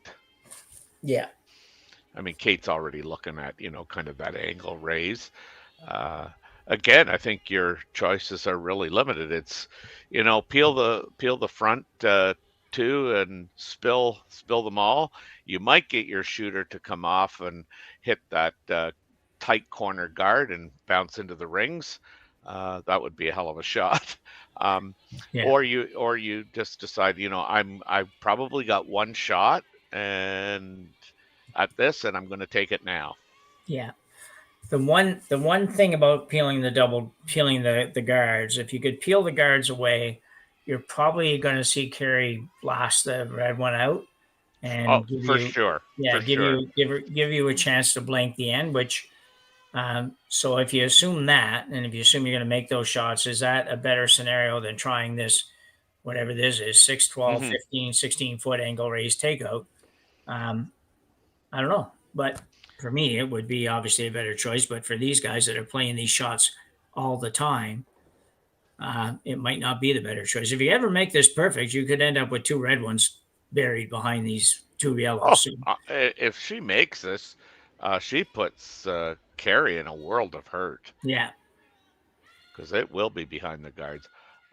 I didn't realize, I mean, just from the angle that we had, I thought you could probably roll the shooter into the red, but I didn't realize the red one was so far from the ring. So Yeah. she throws a cap on this, Kerri Einarson, and then I mean I don't know what Kate's got. I really don't, except Well, for draw the button. yeah. I think it's I think Kerri's looking at all the options that she Yeah. has right now and recognizing that double is very, very flat, but probably makeable if you can throw it hard enough. It is makeable, yes. Yeah. And then you could come off your own red out there as well if you're still trying to dream about getting two. But again, almost impossible shot, I think. So she's probably going to go. I didn't catch where she finally finished up, but I think she's going back four or something like that. I don't think. I that would be. I mean, even T line would probably suffice. Yeah. And if you're ever short, you're probably guarding it. So. Yeah, and you force Cameron into making or playing that double. Yeah. Yeah, they're just reaffirming where they want it, because I'm sure that the front ends also had a little quick chat about where they'd like it, and so my guess is that Kerri wanted to go back four, the front end wanted to go front four, or front or top 12. Sorry. Yeah, and whichever decision is crucial here, that everybody knows where you can't end up as well, so that so there's no discrepancy on the part of front end, back end, or whatever, because the girls sweeping it are going to have to know perfectly where Kerri Einarson wants it to end up. Yep.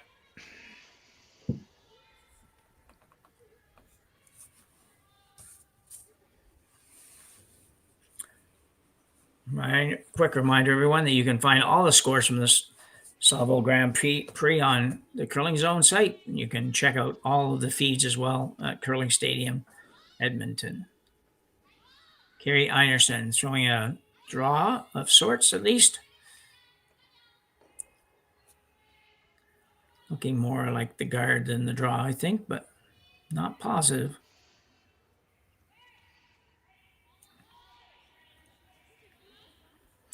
You set this on the wrong corner, this red one wouldn't be good enough.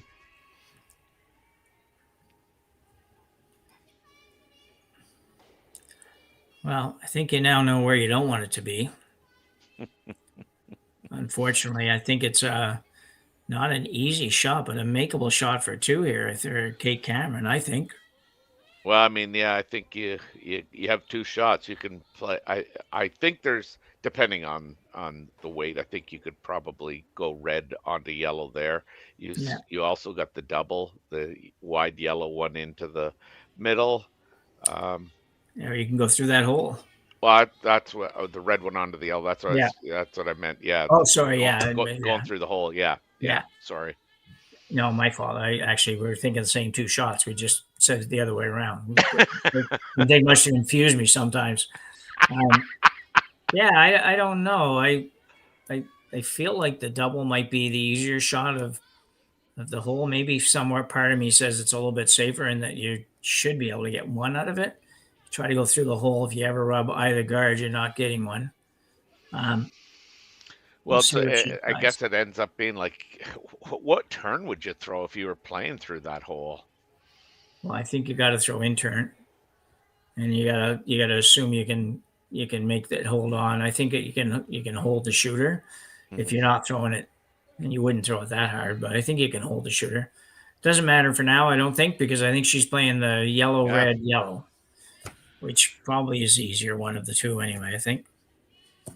But you know what? It may only be for one, because I don't know that you can hold your shooter. Yeah, it depends on how much of the yellow you have to hit, right? Like because I think half a rock probably doesn't hold the shooter. So let's see what we get. She's not throwing it real hard. Kate Cameron doing her last stone of the seventh end here. Sweeper's going on it. Trying to make sure she throws a weight that can control everything. This is going to be really close. Well, just not quite enough. Great effort by Kate Cameron. She might have got one, bud. Well, yeah, I think she don't know. I better not say. First, I I thought thought she would they win. even yeah. I don't know for sure either. Maybe they'll give us an indication before we break. So That's looks red. like one red. Yeah. So pretty good shot by Kate Cameron there. It was a possible two, but a really difficult two. And she does manage to get one, give herself a chance coming home in the eighth end as she trails 6-5 to Kerri Einarson here at the Saville Grand Prix.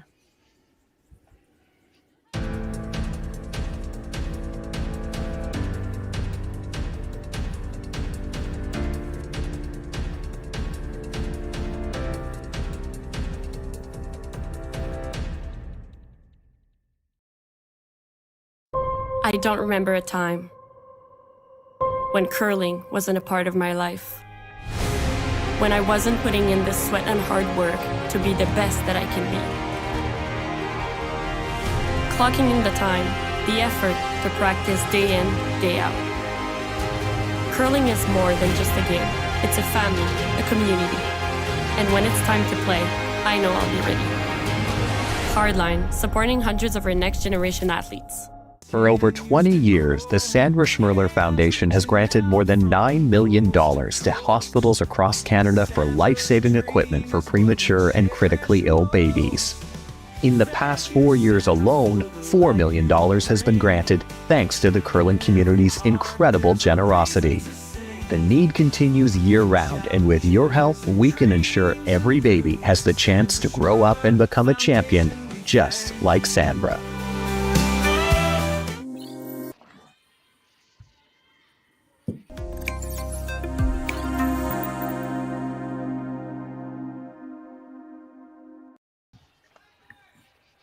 So we're back for the eighth and possibly final end of our second round match here at the Saville Grand Prix with Kerri Einarson leading Kate Cameron by a score of 6-5 and also retaining hammer, which should be pivotal in this end. Terry? Yes. I think Always nice to be up one with hammer. Yep. For sure.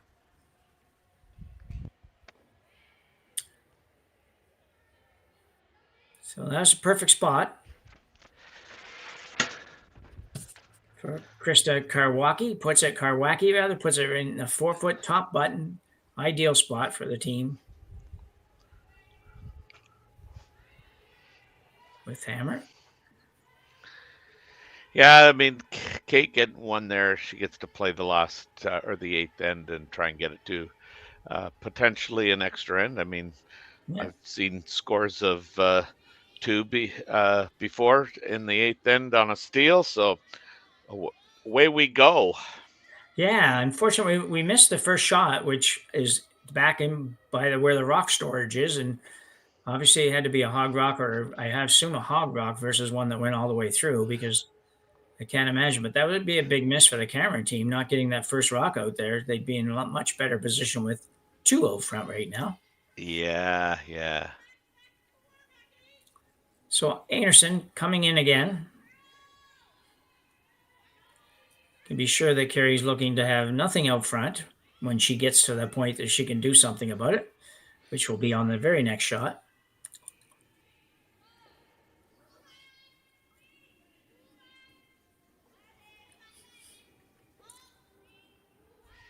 Sometimes I wonder how close we are to the 6 rock rule.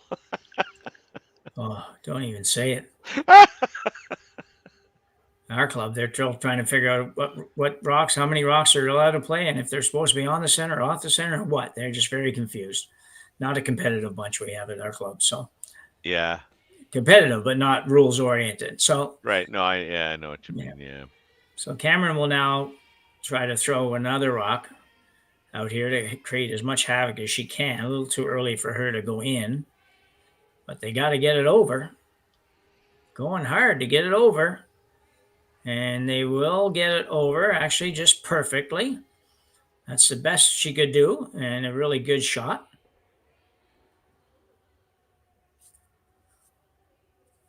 For Brianna Cullen.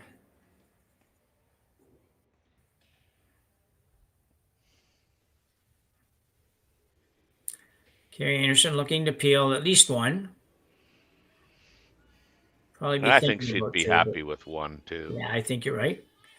Joanne Courtney peeling that one off. Another guard will go up for Cameron. Probably you'll see that 2 or 3 more times. It might come down right to Kate's shots before she does anything other than throw rocks out front, unless she gets Yeah. a miss somewhere along the way. Yeah, I mean that if you're Team Cameron, I think you have to go with the assumption that I'm going to have to wait right until my shots and even potentially Kate's last one in Yeah. order to try and sit one. Yeah, I think so too. Working hard again. These shots are hard to throw. Oh, are and they she's ever? not going to get there on this one. Oh my lord! So unfortunately, a chance for Kerri Einarson. Unfortunately for Kate Cameron team, Einarson now has a chance to remove the only guard in play and make this end look a whole lot easier for her. Mm-hmm.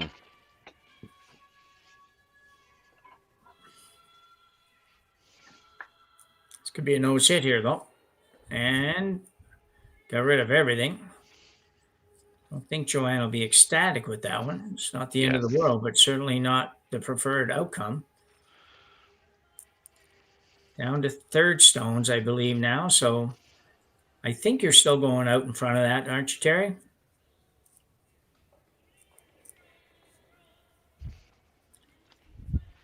Maybe, maybe not. 2 options are obviously the guard, which always gives a possibility she makes a double peel and everything is gone, or she can opt to come around it and then hope to get some kind of a opportunity to guard it up.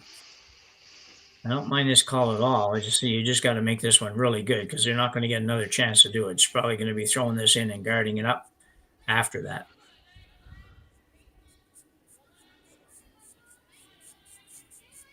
Enter and draw. Taylor McDonald.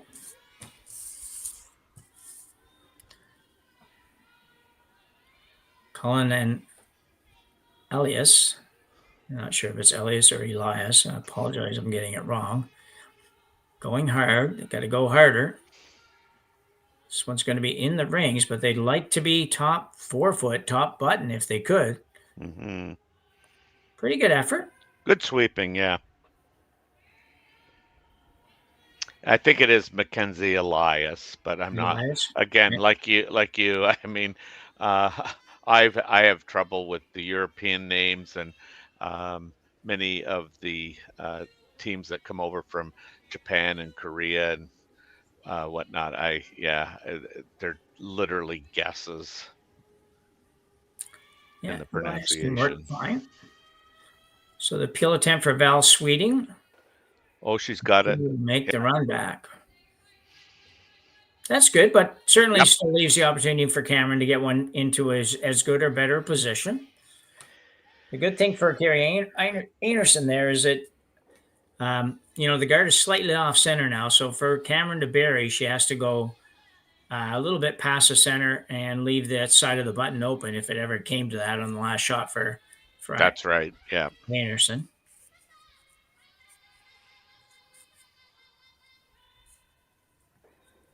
This one's got to curl a lot. Starting to move now. Yeah, I wouldn't be opposed to taking this behind the tee line a bit either. I agree 100%. I think you just ignore the tee line. You got to get it buried. Yeah. And that's pretty good. Yep. No, a really good shot. I mean, like you say, it's buried. I mean, certainly if you had to, I mean, you could come down to it and tap it. But I mean, that's not in the playbook right now for Kerri's team. No. If they ever make contact with this red one in the house at this point, it's probably a mistake or an accident or whatever, because you really don't want to leave. You don't want to just miss the one in the house and then leave a guard that guards maybe a half of the rock or a third of the rock, so that the opportunity for Cameron to guard is that much better. This is what you were talking about. Yeah, almost exactly. Almost, yeah. If that curls another little bit, then all of a sudden that guard is almost guarding the rock, and you're going in. You might be going right around to sit too. Mm-hmm. So I think that was really not what they were trying to do. I think the straight guard there is a much better shot. So Kate Cameron's going to be throwing that straight guard now. and all of a sudden there's a little bit of a light at the end of the tunnel for her because that's a darn good rock that's in the house. It's not like one that's out in the 8 foot somewhere. It's covering the hole.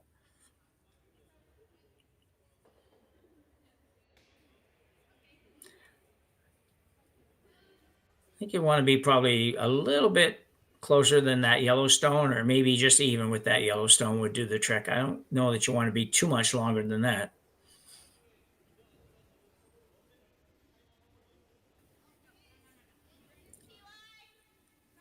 It's always a decision because you don't want Einarson to have a good run at a double because that's right in her wheelhouse, those types of shots. So you'd rather not give her too easy of an attempt at the double. But if you're too long, then she can throw like a hack weight, board weight shot and really come right around and remove it. So Kay Cameron, her second last shot of the 8th end, second last red shot of the 8th end, her first. Looking for an in-turn guard. Line is probably a little more important than weight here, but both are very important on this shot.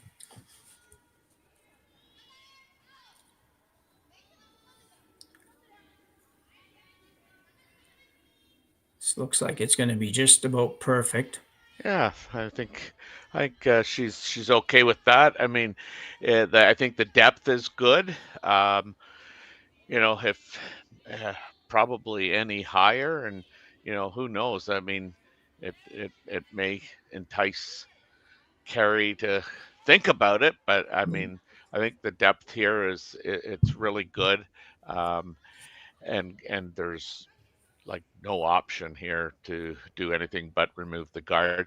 I guess and for me again, it would be I'm pretty sure being up one, you want to just hit and go and force Cameron's team to make the same guard again and give yourself the opportunity to win it on your last one. Yeah. So Einarson delivering the peel, and she will make it fine. Yeah. It will be interesting here if Kay Cameron goes short again, or if she decides to come in right into maybe even bite the top of the 8 foot. I think she has to go short. I mean, because if she doesn't, if she comes in and gets second shot, exactly what Kerri Einarson is playing, which would be the double. I think if well, unless of course you want to let her throw the double, but I would be trying to throw it in the exact same spot, and then Kerri can decide if she wants to, take it on, or she's just gonna try then to make the double, and if she doesn't make it, she's got an extra end. Yeah, she made it so good the first time. So let's see if she can repeat that. If she can put this back in the exact same spot, it will be interesting again on the other side to see what shot Kerri Einarson does play. Yeah, you just don't want this to over curl. Yeah, this is going to be close to over curling, but it's okay. But I think it's enough for Kerri to go after it. It's a little bit longer, quite a bit longer, I guess. And but I'll tell you what, it's not super easy to go around and move it either. But I think it's definitely there with back 8 kind of weight. So yeah, I think she plays it. She's playing that shot that Kate Cameron played early when she got her 1 in 4. Yeah, I'm just a tad bit surprised, but I mean that must feel like a extremely long guard to her. I think I'd be inclined to. So she's looking at now. I think she's actually looking to bowl rather to run running that yellow one in. Yeah. I think that shot. I think this ice again, as I mentioned earlier, it has enough curl, but it doesn't have a radical curl or a massive finish like we've seen in some of the weeks previous to this, and so that just makes that in-turn tap kind of shot just that little bit tougher. And if you're going to run one, you might as well run yours rather than running hers, so that if it stays, you win. Well, and I mean, on a personal level, I didn't like I didn't like her original call with that kind of weight. I would have been playing, I would have been much better with her playing kind of just a heavy draw. Yeah, I Um, would too. I Yeah. I like this as well. Like, I mean, I just think Yeah. it's a better shot selection. So Kerri Einarson's last rock in the 8th end's on its Got a way. curl. Needs to curl, and it's not And going to not curl going to. enough. And Kate Cameron will steal one and force an extra end here in this game, second round game at the Saville Grand Prix. And we will take a brief break and be back for the extra end. Brief something. That's right. Yeah. Handcrafted in Canada, Hardline's ice pad has revolutionized curling for over a decade. Engineered with top-tier precision and durability, it is backed by an unmatched 10-year warranty. Designed for curlers at all levels to sweep effortlessly with maximum efficiency, it is trusted by the world's best curlers, including Olympic and world champions. It is quite simply the best brew in the game. Hardline. Join the revolution.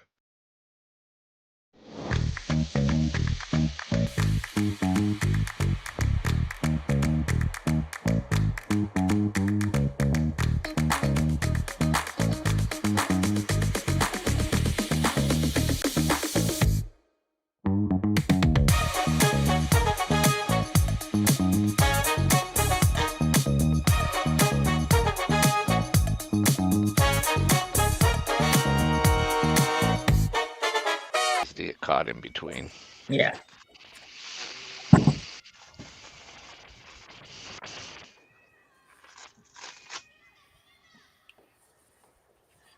We're back. Really glad you guys should join us for this one. You get extra bonus action in this game. We are going to an extra end. Certainly the Cameron team, after kind of faltering for a couple ends, did a great job in that last end, Terry. Yeah, I mean, again, it started off. I mean, I guess after 4 rocks didn't look great. I mean, we believe the first one was hogged. We saw another one hogged. You hog 2 rocks in an end. I don't like your chances of stealing, but I mean, somehow Kate found a way to do that, and yeah, we are in an extra end. Yeah, with Einarson retaining hammer, obviously, after the steal won by Cameron. First rock for Cameron here by Mackenzie Elias did curl off the center line, so it is splittable, or tickable, I guess I should say, not splittable. Yeah. This one's going to have to curl a bit to do that. That's the importance of that rock biting the center line, but she's not going to. She did get a little bit. She did at least 75% of the job, I guess, moving it over. But you can see the importance of that rock staying in contact with the center line. That shot would not have been an option otherwise. And That's right. yeah, certainly Kerri would have went around it, but that's okay. As long as you have guards out there, you can don't worry about what the other team does. You need a couple of rocks out front. So second chance here for Elias to get one on the center line. She wasn't far off last time. It was just, I think she was just heavy enough that they couldn't really go hard at the end with the fear of taking it into the house. So, so as a result, she never quite got to the center line. Might have the same problem on this one once it starts back up. This one looks a little better. Yeah, they needed to get it to the center line. Will they do that? They will be really close. Yep, I think so. Well, no, not quite. Oh, no, I don't think she got there, Jim. Well, I don't know why they weren't going a little harder, Terry. Yeah. You don't want to be critical, but I just, you got to go a little harder on that. You got to get that to the line, I think. But anyway, regardless, it's a great spot now. Kerri's not going to do anything with it anyway, so it's offers some cover that I'm sure Kate Cameron will be looking forward to using here just in a few minutes. That's right. And I mean, at first, when I started, when we started this game, I actually wondered if the tick rule off the center line was not in play. Yeah. Because I'm with you. I mean, I think a couple more strokes of the brush, and we could have got that one to the center line. Wouldn't taken a whole lot. So Kerri Einarson asking Krista Karwacki to draw one in. Looking for the top of the 4 foot. Didn't quite get there, but not a terrible spot. Yeah. I mean, there were 9 other games on the draw today, and we got Caitlin Laws up on Team McMillan 5-3 playing 8. We have 2 Japan teams, I believe, playing to get against each other. Team Ha is up 4-2 on Team Kim. We have a final. Tabata from Japan. No, sorry. Yes, I think she's from Japan. The game that I mentioned before, I think the teams are from Korea. She won 8-0 over Team Brown. Kitazawa beat Fujisawa 7-2. My eyes are getting bad here. Yoshimura won 6-1 over Gray Withers. We have a tie game here. Constantini and Sturmey are tied 7-7. Team Rana from Sweden beat Team Strauss from the US. We have Team Plett 8-1 over Team Gale, and Kaufman and Hartwell are tied 5-5. That gets you up to date. Thanks, Terry. In the meantime, we had a guard go up and a peel go out. Peel happen, and looking for another guard for Team Cameron.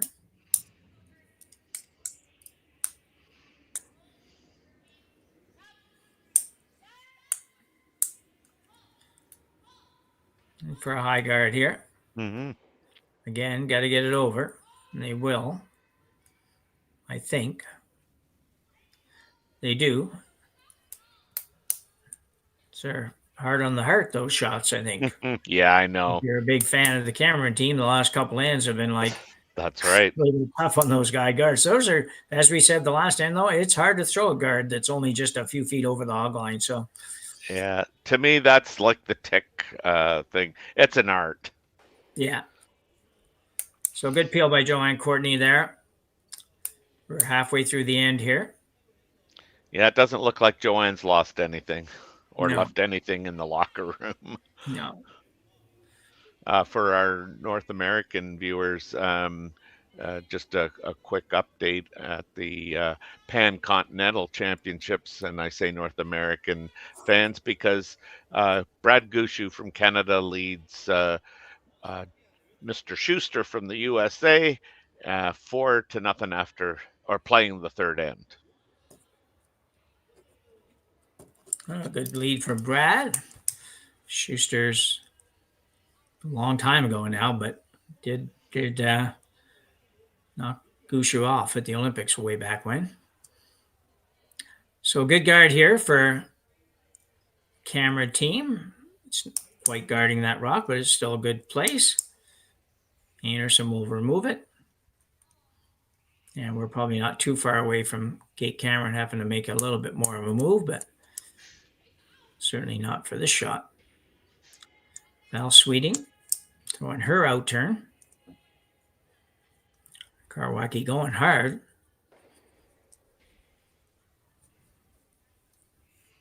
Yep, well done.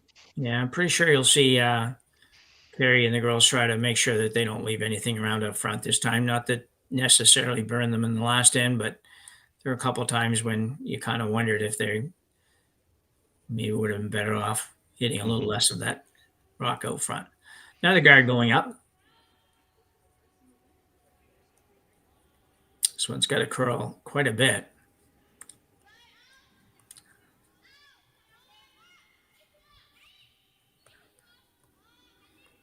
And coming in, settling pretty good. Yep. Looks pretty nice. There's a yellow one behind the red, if anybody hasn't noticed that. It's just red's pretty much frozen to the yellow. Val Sweeney will throw another peel, which will leave just skips rocks after that.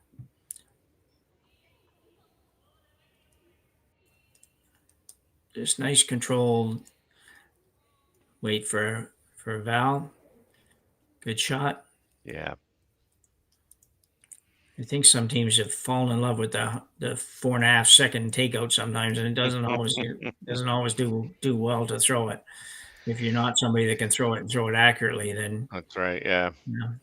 Team but Cameron's kind of got a little bit of a dilemma here because to go behind that, I mean, those two rocks, I mean, it looks like I don't know if they're frozen, but I mean, certainly they could use that to run the yellow one back into anything that she probably throws.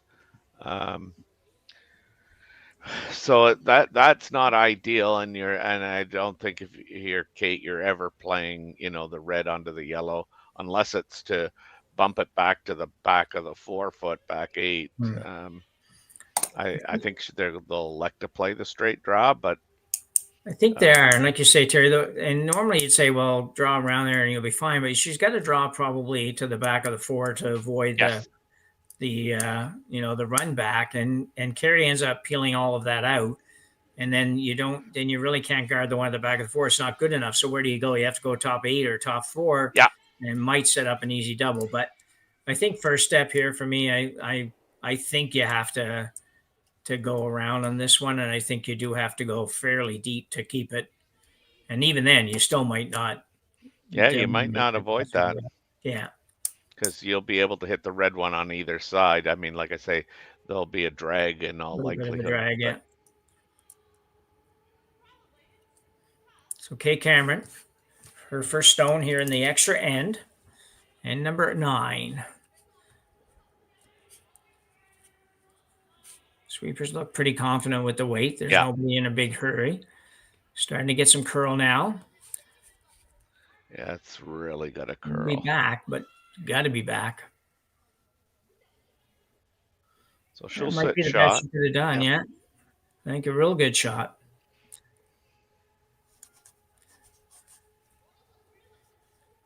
It's going to be an interesting decision too for Kerri Einarson. She can certainly make contact with the one in the house. I'm sure she can see at least half of it from the other end. You could run the front. You could basically run it a little bit on, as we look at it on the overhead. If you ran it, hit a little bit on the left-hand side, Yes. you'll probably drag it into the red. And you Well, might be able to get rid of everything. so you'd have to hit the red one on the center line side, high. You'd have to hit it on coming this way. If you're coming on the out turn, I think, well, I don't know. I guess whatever. I'm looking at the, yeah, okay. Yes, I agree with you. Yeah. She hasn't. I mean, I would be so tempted to play that because I think you could improve your situation, but at the same time, I mean, she's elected to play this shot, and I mean,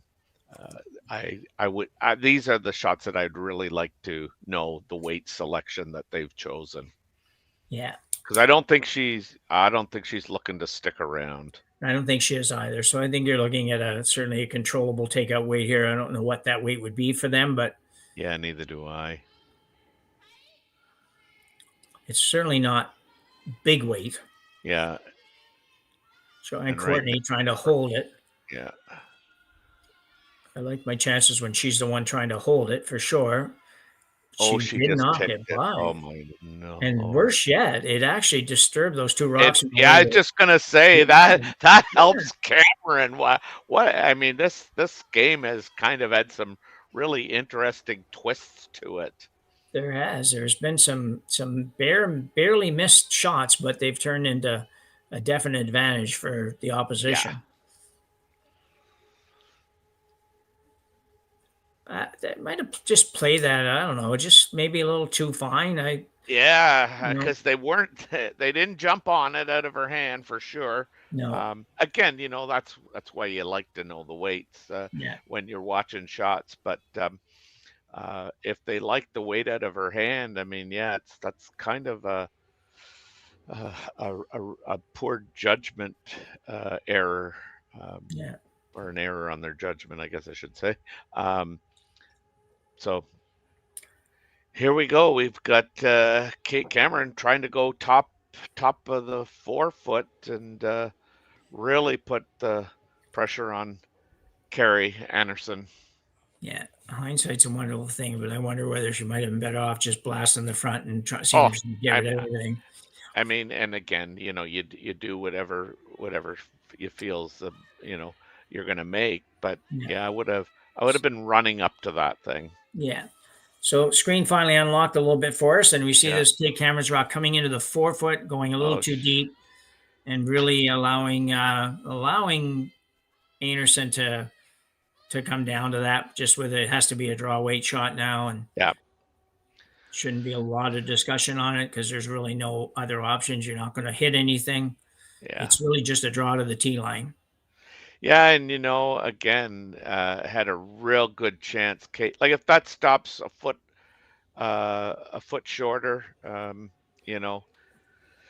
it's a world of trouble for Kerri. But where it is now, and once again, I'm just a little bit surprised that this isn't just a heavy draw. Yeah, I'm totally shocked on this one, Terry. I feel like, but again, maybe because of our angle and everything that we look like we're right behind the sheet, but it might be that there's a little more room to work with than not. But right now, to me, it looks like you've got to come by that guard by virtually nothing to be able to stay if you're going to throw anything other than draw weight. So, we'll see. She'll probably make it and prove us right, of course. Yeah. That's okay. That's what we're here for. That's right. We can take it. But so I just like, having the sweepers more involved. I mean, you got a chance to carve it.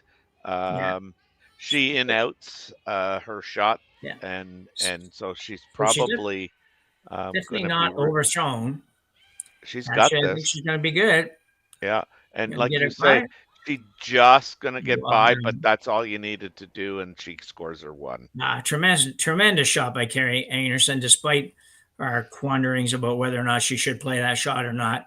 Obviously, she knew it better than we knew it. We'll give her credit. She will pull off a 1-point victory, 7-6 over Kate Cameron in an extra end game here at the Saville Center in the Saville Grand Prix. My name's Jim Nix. I'm with Terry Corbin, and we'll be back to see you again later on for the next game. Lots of games going on from here on in. Join it. Sign up to watch them all at Curling Stadium, Edmonton, or Saville. So, and don't forget to give us a like on the YouTube channel. Yes, that's right. Likes and follows are all good. That's right.